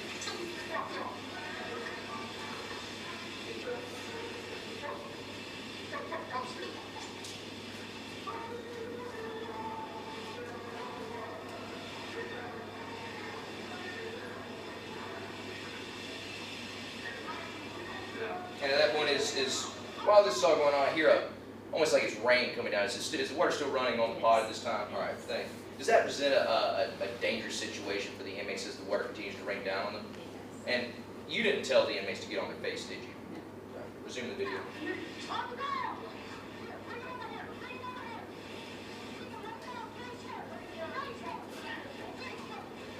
And at this point here, I don't see you there anymore. Okay, where are you? I don't know. 2 years ago. Yeah. I can't remember every step I took. So the board like to see, she's no longer on the screen, would the board like to see more of the video? Is she no longer on the screen for the duration of this video? We can continue to play. I don't believe, she may appear very briefly back in to this doorway if you would like to see. I don't see any value in that, and see it any further, let's see what y'all want to see. We're fine. Okay, sure. Thank you. And thank you again, sir, for helping me out with the technology side of it. Yes, sir. Now, I don't do you have any, you need any further? I don't need any further. Okay. Thank you. So, at this point, following a direct order to not get involved, and if you had violated that order, would you have been disciplined? Yes. Okay. So, you've been, as a result of you following a direct order, you have been charged with 4 different violations of the standard operating procedure of the Richmond County Sheriff's Office policy procedures. Would that be correct? Yes. Okay. So let's start with the first one. It said that you had a duty to intervene. Now, I know you've already just testified that you were ordered to stay off the pod, but in your opinion, did you feel safe going onto the pod and intervening? No, not once the lieutenant gave them the direct order to go in and handle the situation. Okay. Now, there's been a question by the board posed, I believe by Mr. Morris, that officers are supposed to value the safety of others above all else. Okay. Did you believe that you were playing that part and taking care of the safety of the inmates, of others, by trying your best to get the water turned off? Yes. Okay. And that was also a direct order that you were given to do that, to try to get the water turned off, correct? Correct. Okay. I want to turn now to 3.7-1. This is the second one that you are accused of violating. It's the Code of Conduct reporting subordinates misconduct. Now, the first question I have for you is did you submit a statement to Troy Moses shortly after the events transpired on May 7th? I did. Okay. And you don't know where that statement is? No. All right, but you submitted it, Correct, and Mr. Moses acknowledged receipt of the incident. correct. Okay, did you also call, did you make a few phone calls to the captain and the major to notify them of the events that transpired? I did, and I also sent the pictures that I took to the captain by text message to inform him a little bit more of the situation. Sure, so let's talk about this phone call that you made notifying officers, or notifying your superiors of the incident that took place.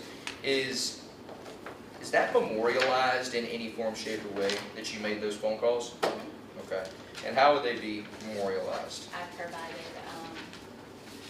pictures. Would this be a, Yes, I'll show this to opposing counsel, some call logs that she made after the events notifying her superiors, Major Jones and Captain Jenkins specifically.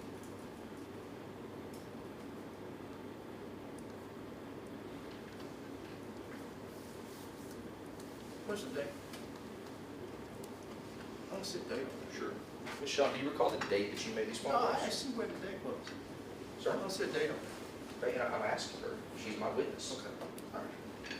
Ms. Sheldon, do you recall whenever you made these phone calls? yes, it was on the day that they happened on the 7th. Thank you. So you notified your superiors of Yes, everything that transpired, yes, and you made a statement. yes. So would it be inaccurate then that you, the contention that you did not report your subordinate's misconduct, is that accurate? Next, let's talk about the accusation that you violated 1.3-6 requirements for use of force reports.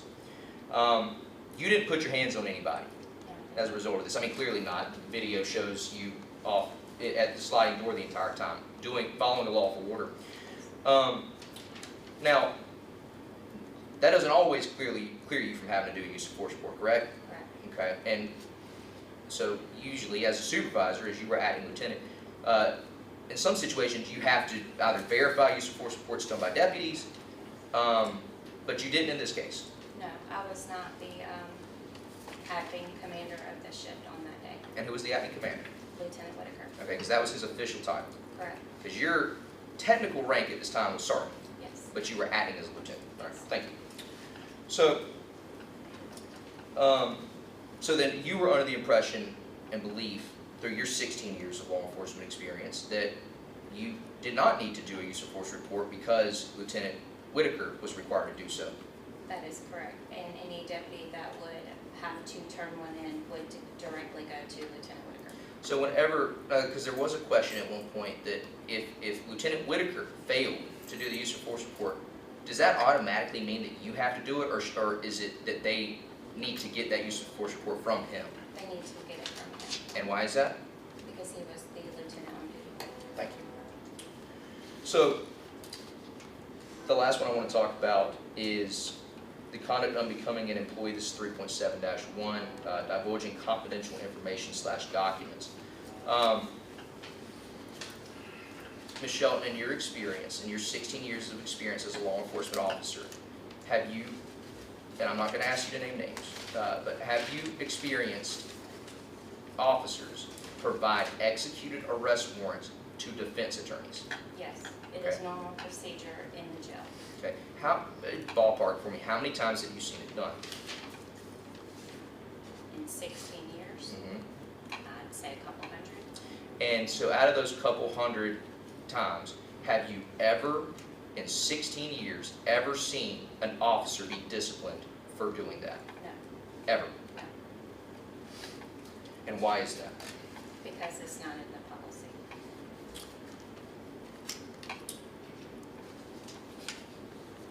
Give me just one minute, please.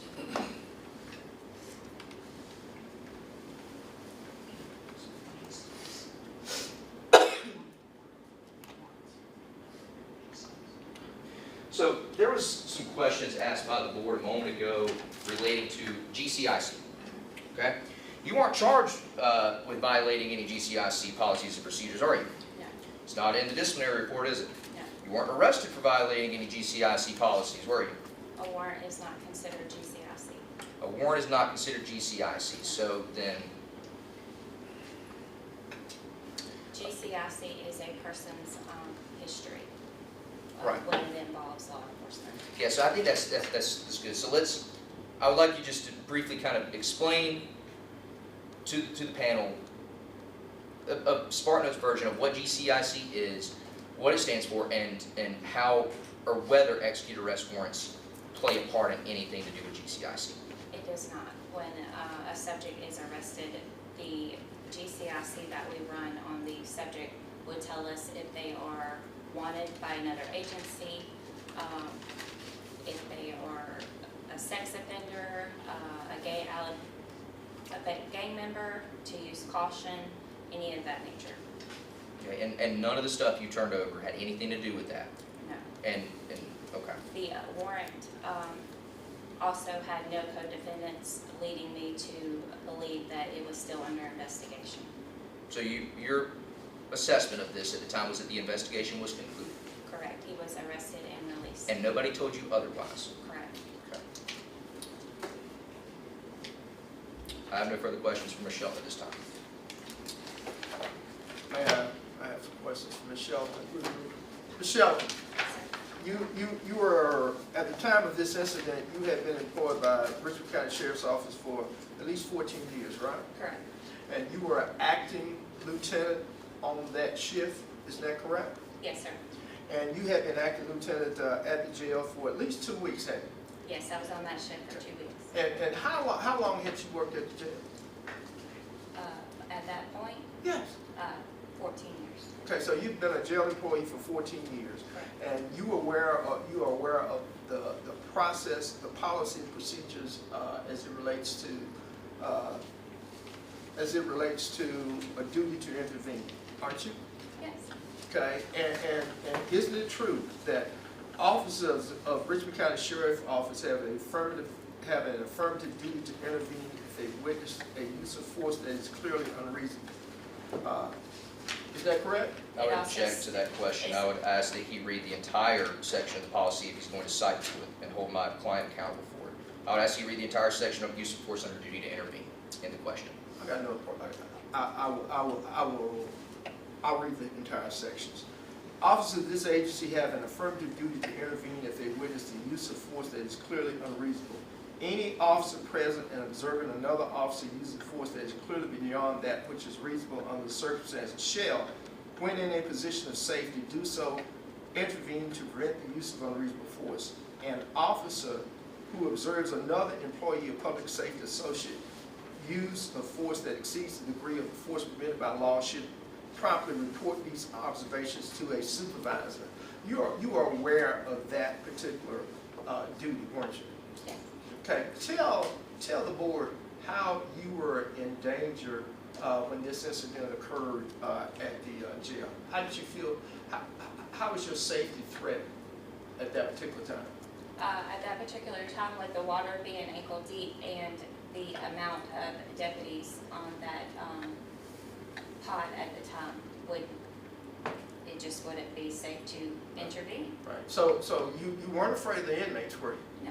Okay. So because the inmates, they were compliant, weren't they? Most of them, yes. Okay. Well, tell us about the ones that weren't compliant. What did they do? They were the ones that were refusing to obey a command. They wanted to literally fight the deputies. Do you have that on video where a deputy, where an inmate attempted to fight a deputy? He is stating that he wants to fight the deputy. Okay, so he stated he wanted to fight them. Did an inmate attempt to fight a deputy? No. None whatsoever. They were completely compliant, weren't they? And you observed it all, didn't you? Most of it. Because you were there at the slider door the entire time. Not the entire time, but yes. Well, I was at the slider. During that 13-minute Yes. video, you were there, weren't you? Not the whole entire time, no. Well, where did you go? I would have been assisting the cleanup, like I was ordered to do so. Well, the cleanup would have been inside of the cell, wouldn't it? No, it had already been gone out the pod and into the hallway and other areas. Well, how long were you gone? I'm not sure. Okay. Was it over a minute? Yes. Was it over 5 minutes? But for the majority of that 13-minute video, you were there at the slider and you observed other officers using excessive force against inmates, did you? I did not see the incident that the deputies were arrested for, no. Well, didn't you see the incident where the officer attempted to put a chokehold on an inmate? I did not see that. Oh, no, sir. you did? No. Okay. All right. Did you see him place him face down in the water? Yes, sir, on the bottom. On the top tier, when they were put on the ground, there was no water. Right. But when they were brought down the stairs, yes, sir. Right, and you saw that, didn't you? I did, and I also made the call to the captain and the major. Okay, and you made the call to the captain and the major. Well, let me ask you this. What happened on Monday morning when you all had your meeting with the captain and the major? We did not have a meeting on Monday. Did you ever have a meeting with the captain and the major about this incident? No. And the reason you didn't have a meeting is because you all covered it up, didn't you? No. I turned in my paperwork, sir. Well, you turned in your paperwork. You turned in your paperwork to And I also- Troy Moses, correct? Correct. Okay. Did you ever contact Internal Affairs? No, that is not procedure. Well, it's not. No, sir. When We are supposed to go to the chain of command. okay. Well, if you turned it in to Troy Moses, did you ever do any follow-up? No, sir, I was moved back to another shift and was never asked. Well, didn't you state that? I'd like to see that. Didn't you state that didn't you describe this incident as one of the worst things that you've ever seen in your 16 years working? It was one of the worst incidents in the jail, yes. Okay, and you are aware that your superiors didn't report it, aren't you? I don't know that they did. Yes, I'm gonna check with that. She can't testify to what they knew or didn't know in their state of mind. Well, you never did any follow-up, did you? That's just not normal procedure, sir. Okay. Once we involve the captain and the major, it is their duty to Okay. get IT or internal affairs involved. Okay, so what you're telling this board is that you had no duty to follow up. Once I turn in all my paperwork, Okay. it is not left up to me, no, sir. Okay. All right. Tell me, you've indicated that you've given out arrest warrants on numerous occasions. I'm gonna object to that. She didn't say that. I said it is normal That procedure. other people had. What, have you ever done it before? Have you ever done it? I'm sure I have in the past. Okay. Well, what about Lieutenant Whitaker's statement that you also provided to Mr. Glitch? You admit that you should not have. Isn't that correct? We have never been told we could not, no, sir. Well, It's not in policy. How did you get the statement? I had everything that had ever been sent through my email. Tell me where in the policy it authorizes you to give out statements of. It does not state in the policy Right. that you cannot do it. And at the time, hadn't Lieutenant Whitaker been arrested? No. So when did you give this statement? I believe it was the day or the day after Mr. Birch was released. Mr. Birch was released? Yes. That is whose warrant I provided. Okay, but you also provided the statement of Lieutenant Whitaker, correct? And you knew that that was against policy? I did not, no, sir.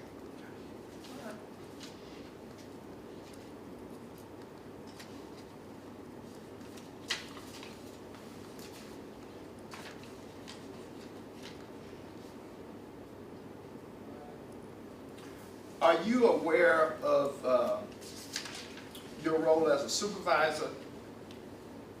Absolutely. Can you tell the board what your duty is as a supervisor when it comes to when you observe other employees engaged in misconduct? I would report it to a higher superior. Do you have a duty to intervene? Yes, Absolutely. And in this particular case, you did not, you just simply reported. Correct. I was ordered by a superior to not enter the pod.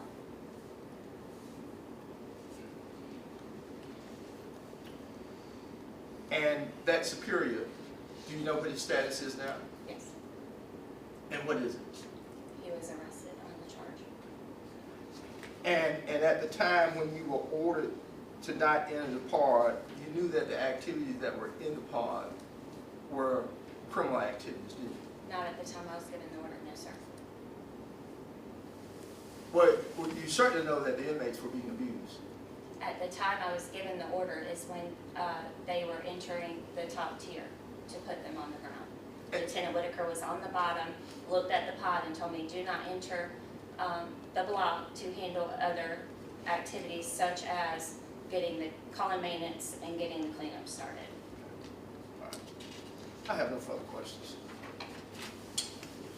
May I briefly just ask, just a couple of follow-up questions, please?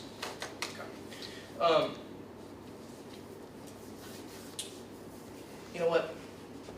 Never mind. I think I'm okay, actually. No further questions. Do you have any further witness? Appellant, rest. Hold 1 second, hold up, Bob. Let me just clarify the fact that you have this clarification. I have one question for Attorney Ferguson. Do we have any information from Lieutenant Whitaker? Do we have a statement from him, anybody? Did he ever make a statement? Mr. Adams, Lieutenant Whitaker is on the, he's been charged. And so therefore, any statements that he have, we would not want to jeopardize the prosecution by providing any information that Lieutenant Whitaker may have provided, may have provided any statements, anything like that. We do not want to enter any of that information into the record. And I do not have those statements with me today, anyhow.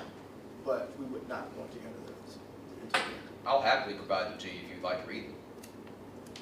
I have it right here. Can you verify that, can you authenticate that it is his and it came from him? Looks like his signature on it. We need somebody to verify that.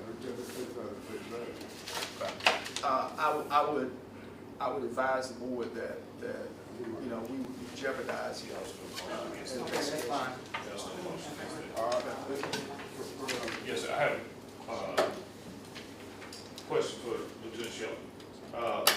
The emails that your statement that you submitted, email to Mr. Mosby, is he your superior?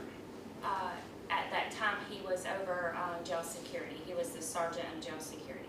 Is he the only person that you were supposed to email or send your statement to? Yes, sir. What about Lieutenant Whitaker? You said he was the Lieutenant on that shift that day. So you were not required to send one to him No, sir. as the supervisor? No, sir. Okay, thank you. Any other? Yeah, question. Just as your tenure at the jail for, you said 14 years? I was at that incident. Okay. And this is going somewhere, so just bear with me for a second as I frame this up real quick. You were not aware of any shut-offs, gas leaks, anything that as the officer in charge, one of the officers in charge, being somewhere for 16 years, you had no physical layout of where any emergency shut-offs, anything were. So I knew that it was on the second floor, but it is actually located in the ceiling, which is why we have to get maintenance involved.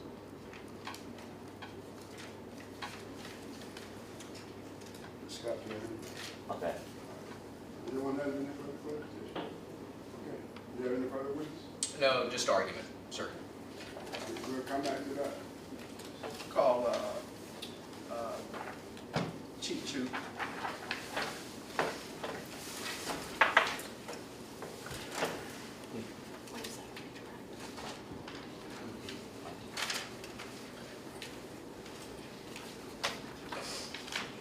While we're waiting, it is 12:30.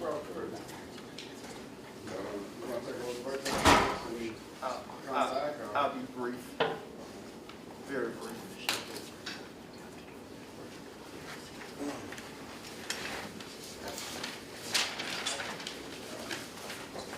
Chief Two, you've been sworn. Well, you sworn in earlier, right? Yes, sir. May I proceed? Go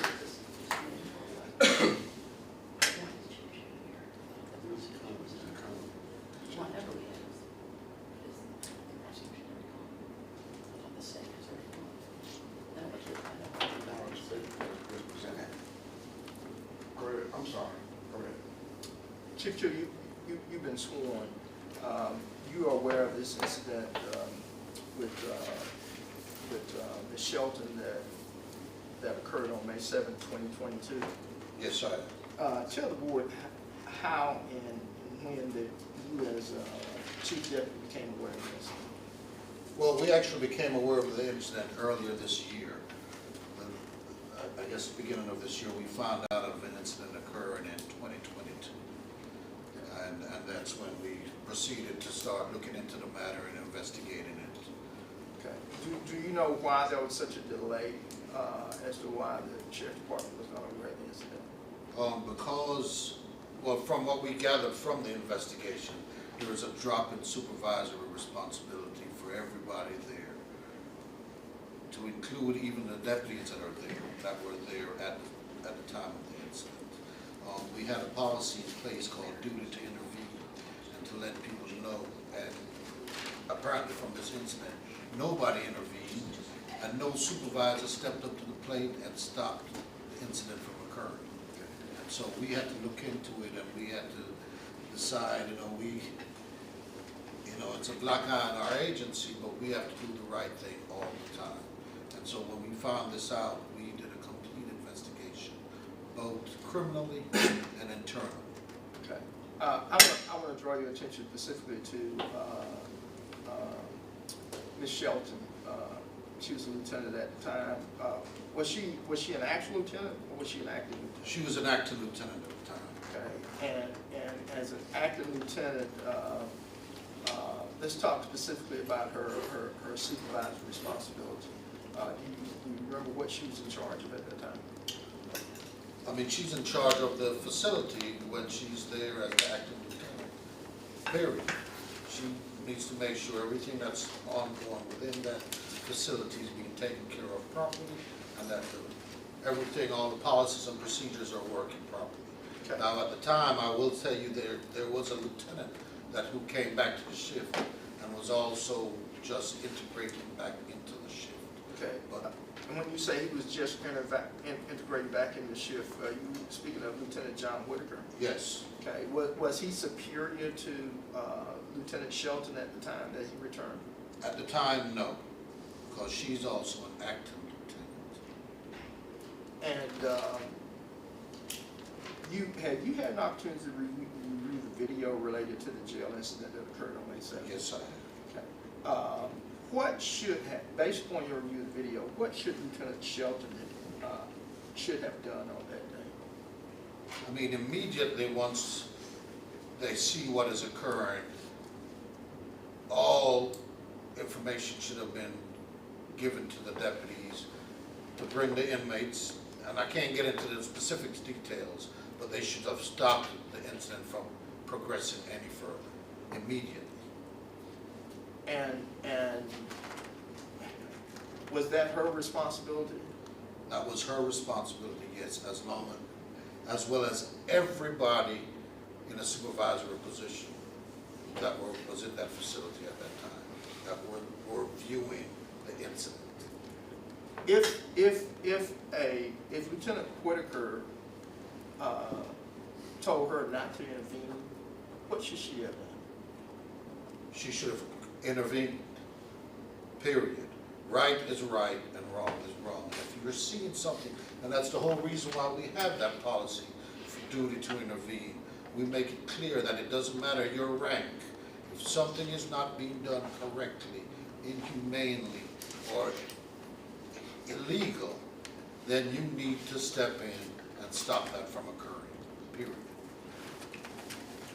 She was also discharged for conduct unbecoming an employee, divulging confidential information. There has been testimony that she divulged a document, a warrant on Austin Birch and a written statement from Lieutenant John Whitaker. Did she have authority to release those documents? No, sir, she did not. What is the proper procedure for an attorney or any other public official to receive documents from the Richmond County Sheriff's Office? They have to go through an open records request to get that done, and they go through our public information office. Now, I will tell you, we do a lot of criminal cases, so an attorney can gather that information from the district attorney's office, but we don't provide any information involving a case to a private attorney. That is never done. Okay, so is it your testimony that well, do you know of other officers that are employed by Richmond County who have divulged information to attorneys while on shift, documents? Not that I'm aware of, no, sir. And is it against Richmond County policy? Yes, it is. What about statements of people that are criminally charged? Is it proper for an Richmond County Sheriff's officer to release a statement of a potential criminal defendant? Absolutely not. You've had an opportunity to review the disciplinary report. Yes, sir. And did you sign off on it? Absolutely. And what was the recommendation? The recommendation was termination. And did you agree with it? Yes, I did. And did the sheriff also agree with it? Yes, he did. And did you all think of something short of discharge in this particular matter? No, sir. And can you tell the board why you all did not choose some other type of discipline other than discharge? Well, it's a progressive disciplinary. We have a progressive disciplinary matrix, right? But also the divulsion of information that is sensitive to this agency is paramount. We can't have people doing that, and that was one of the main reasons why we came to the determination. Not only did our supervisors drop the ball to include Ms. Shelton at the time, but also she went a step further and provided information on a criminal investigation that we're handling that cannot be done. And that's the reason why we determined. Now, I should mention that I don't have the authority to terminate anybody. I make that recommendation. The sheriff ultimately is the only person within our agency that has responsibility to terminate or not terminate. Is there anything else you want to tell the board at this time? No, sir. Okay. I don't have any further questions. If you have some questions. Just a brief cross, please. So, sir, you said that it's paramount that my client not disclose the things that she disclosed to Mr. Birch's attorney, correct? You said it's paramount. Yes. Okay. All right. Did these disclosures harm the investigation? It does not matter, sir. Okay. How could they have harmed the It investigation? could have harmed the investigation, absolutely. Okay. Also, it's against the law. I don't know if you know What? that, for NCIC information to be divulged. What statute? Without going through the personal. That's the National Crime Information Act. The If national- you go and look at it, I don't know what the statute is, but I will tell you. Do you know what it says? No, sir. Then how can you say she broke the law if you can't tell what the statute says? I mean, I don't have it in front of me. But I guarantee you that we can find that information if you'd like. The bottom line is she divulged information that she should not. Where at exactly does an executed arrest warrant fall under GCIC or the NCIC? Furthermore, if she violated these, why didn't they make it to the disciplinary report? If they were such egregious violations that you make them out to be, why did they find their way on the disciplinary report? Why didn't they find their way on this? They're not on here. I don't see GCIC on this disciplinary report. No, but it says divulging confidential information documents. That covers it. But you kicked up this huge fuss just now about NCIC and how it's so important. But if it's so important, then why didn't it end up on this disciplinary report? Sir, I just explained to you, and I'm not going to say it any further. This is what I just explained to you. misconduct unbecoming an employee to divulge information, and she did. And she did it to an attorney. Okay, And we are doing a criminal investigation, and this attorney knew to go through the proper procedures to get this information.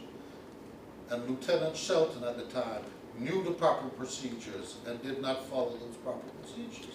And those proper procedures are to go through our PIO and to get formal documentation to get that information. And usually, when you are doing a criminal investigation, the district attorney will then provide that information to the defense attorney, not the sheriff's office. And that is known throughout law enforcement. And that should have been known by Lieutenant Shelton at the time. But she divulged that information, and she should not have. Okay. So, would you be surprised, yes or no, would you be surprised to learn that officers turn over executed arrest warrants all the time to attorneys? Yes, I would be surprised, and if you have an incident of that happening, I would love to know about it so I can proceed to do what we need to do. So you're saying to discipline that person. You've never done it? No, sir. Well, would you agree that there's nothing in the Richmond County Sheriff's Office policies and procedures that say anything specifically about turning over executed arrest warrants? The policy specifically, and here's the question, says legally privileged documents are what's not to be turned over, correct? That's correct. Okay, all right. How is this document legally privileged? Because it's an ongoing criminal investigation. Okay, I'm going to show you, again, keeping in mind that it says legally privileged, I'm going to hand you the official code of Georgia annotated section 24-5-501, which defines privileged documents. If you just give me 1 second to find it.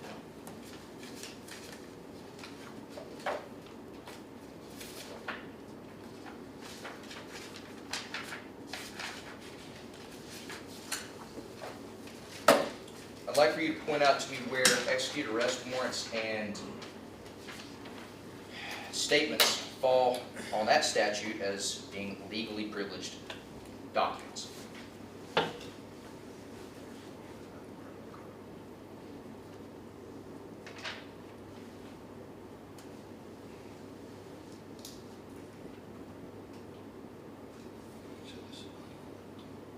We want to object. This is not the criminal code. He's referring to the evidence There's code. nothing to do with the criminal code.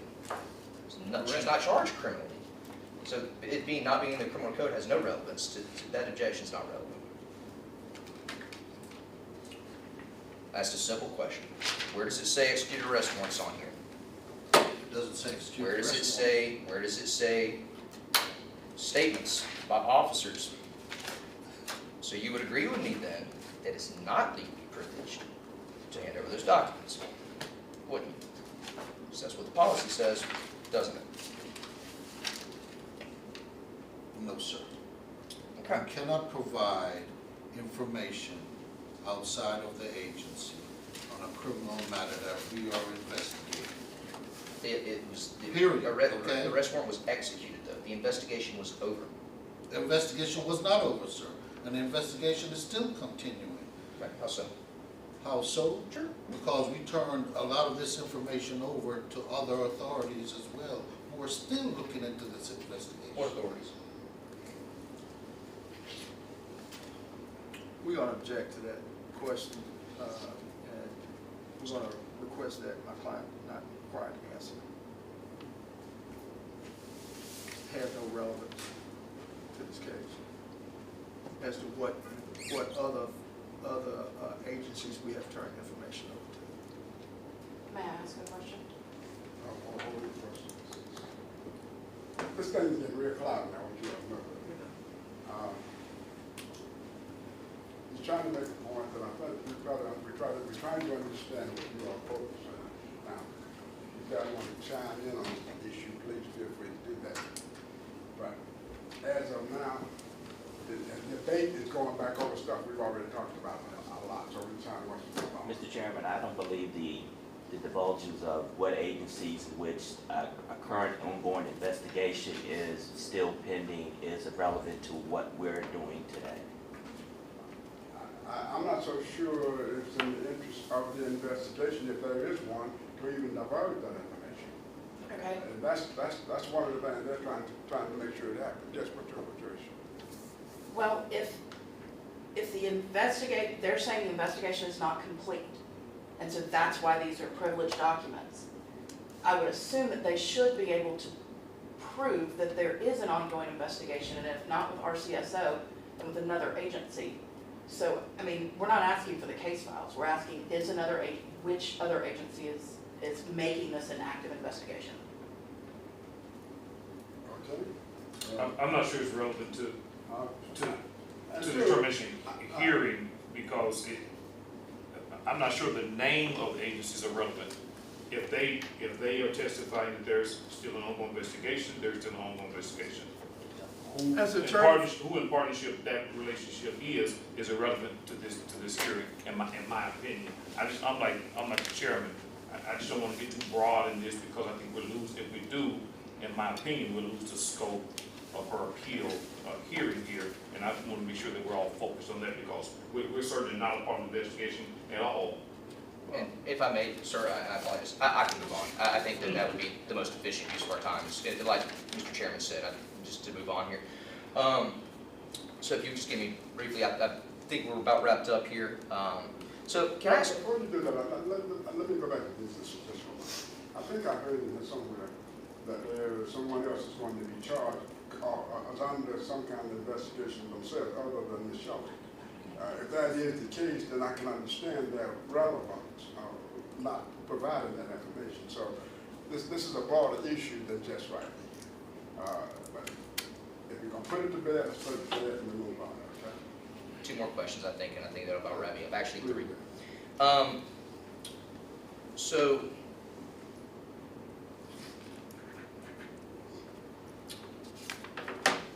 what if I told you, Mr. Chu, or Chief Chu, excuse me.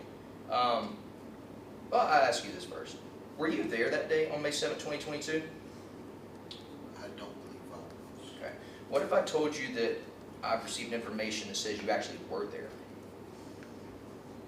from other officers in the Richmond County Sheriff's Office? That might be, but I don't know. I'm there at the jail. So if you had been there, would you have had a duty to intervene? If I was not, I wasn't at the scene. I might have been there one time during the day, but I don't know of me. I've never went to that scene, if that's what you're asking. So you were there whenever it happened, but you're I saying wasn't you there didn't when know it when happened. it happened. Okay. I'm saying I wasn't there when it happened. I might have been at the jail because at the time I was the colonel and I went to the jail.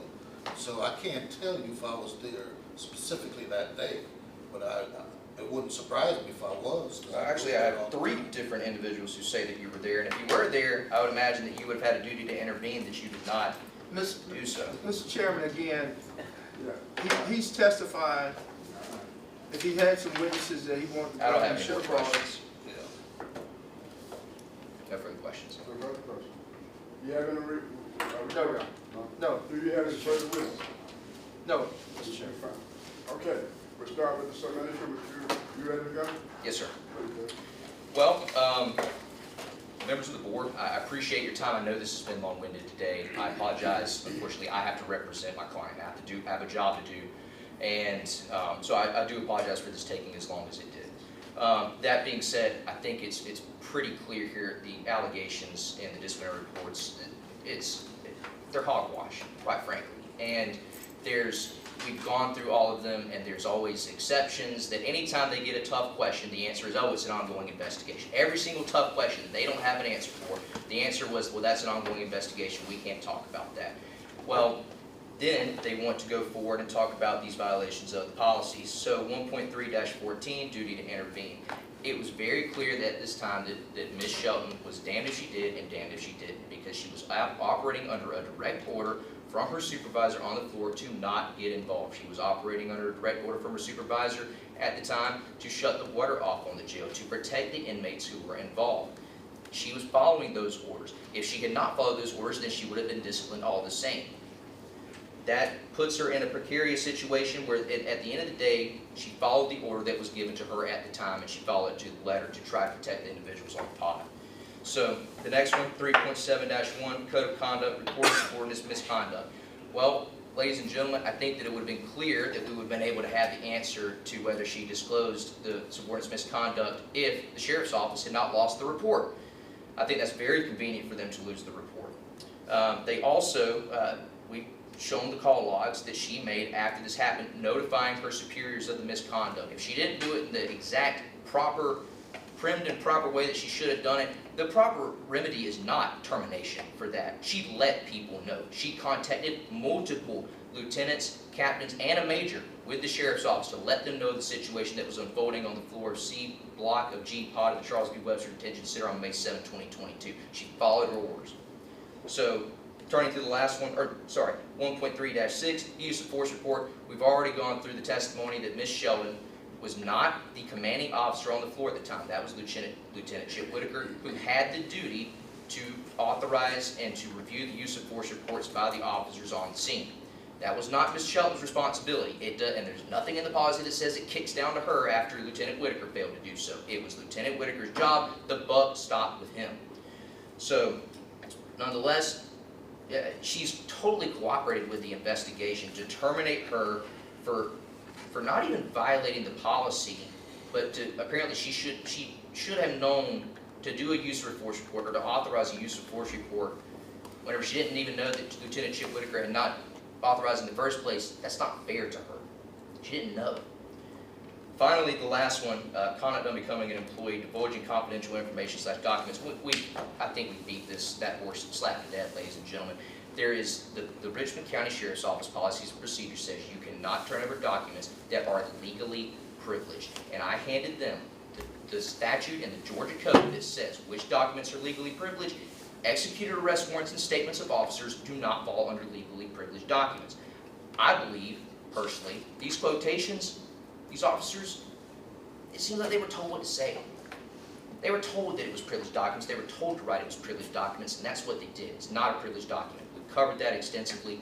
As it pertains to an active, ongoing investigation, they haven't been able to point out how it could harm the investigation. They haven't proved how it did harm the investigation. They haven't proved anything of the sort.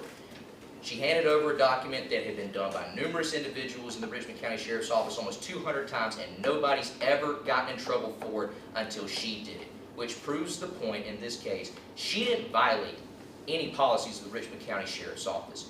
The only thing she did was do something they didn't like. She was there that day, and that's why they fired her for it, and that's a violation of the Sheriff's Merit Board. Frankly, it's a violation of the Richmond County Sheriff's Office policies and procedures to treat their employees fairly, and she was not treated fairly in this case, and it absolutely warrants reinstatement. And I'll answer any questions that the board has at this time.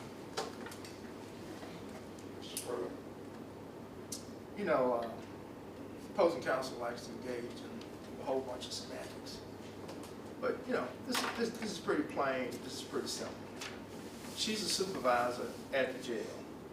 A incident occurs at the jail where individuals are engaged in illegal activity, abusing inmates. There's no danger to her. Her safety is never in question because the inmates are completely and totally compliant. Wasn't a riot. What it was a mob. And she sat and she watched that mob abuse these inmates and failed to report it and failed to intervene. That's part of her duty.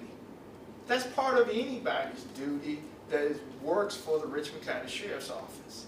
Whether or not you are a corporal, whether or not you are a sergeant, a lieutenant, a captain, our job as Richmond County Sheriff's Office is to protect people.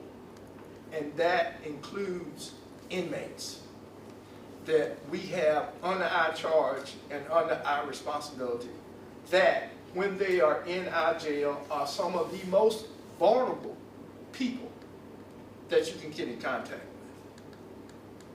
She sat there at the slider and watched other deputies handcuff people who were completely compliant, drag them downstairs, and stick them in water, face down.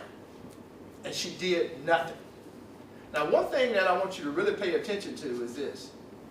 She claims, because the evidence is closed, she claims she made a statement, and she sent it to Troy Moses, and that statement has magically disappeared.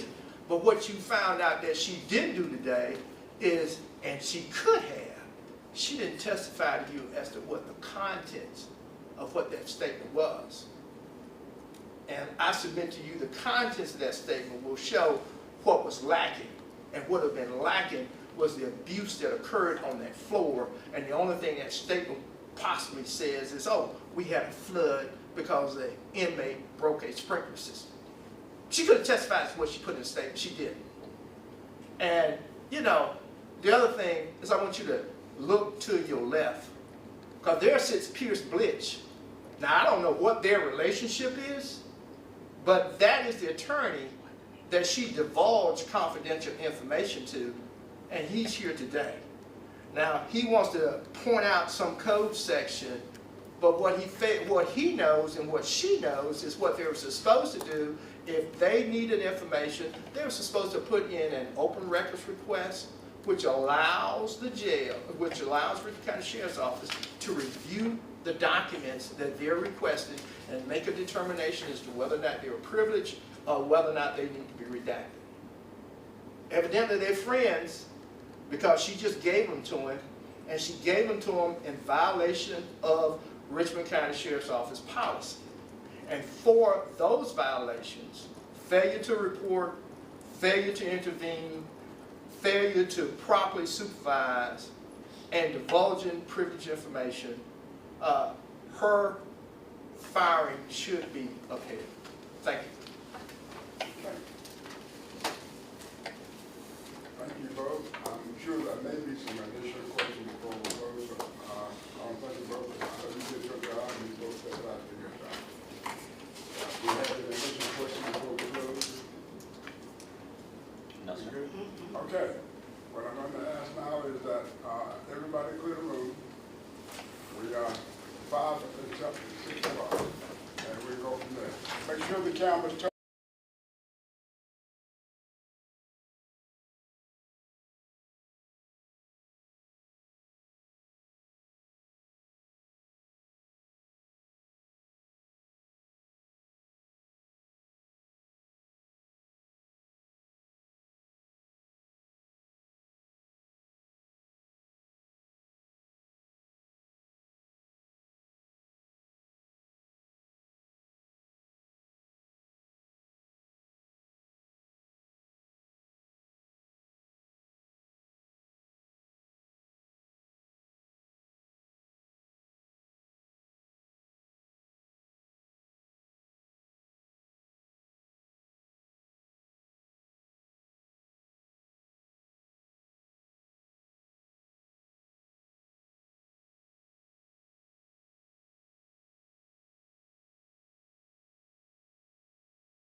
you all for sticking around. Sorry, it took us a minute to kind of get through this thing. It was a good heated debate that you all presented today. Thank you for doing that. The board has taken a vote on this, and it comes down to a 3-3 tie. So we will take no action. It will stay as it is, okay? We're taking no action on this at all. It is a 3-3 tie. It's 6 of us here and 6 of us here. It's 3 on one side and 3 on the other, okay? So as of now, we are not appointing or opposing what the sheriff has done. Okay? Thank you. I have one question, actually. If we reheard the matter with all 7 members, is it possible to rehear the matter with all 7 members of the panel present? In other words, some form of an appeal later on. If you want to resubmit, that's fine. All right. I've got no problem with that. If you decide to do that, you just have to go through the same process. The only reason I asked... But as of now, no action, no decision is being rendered on this. Yes, sir, and I understand it. Obviously, I thank the entire board, all of you, for your time. The only reason I asked is just because my client obviously would like a final answer on the matter, just one way or the other. So, but I do appreciate the board's time and the vote that they gave. Okay? All right, thank you. all.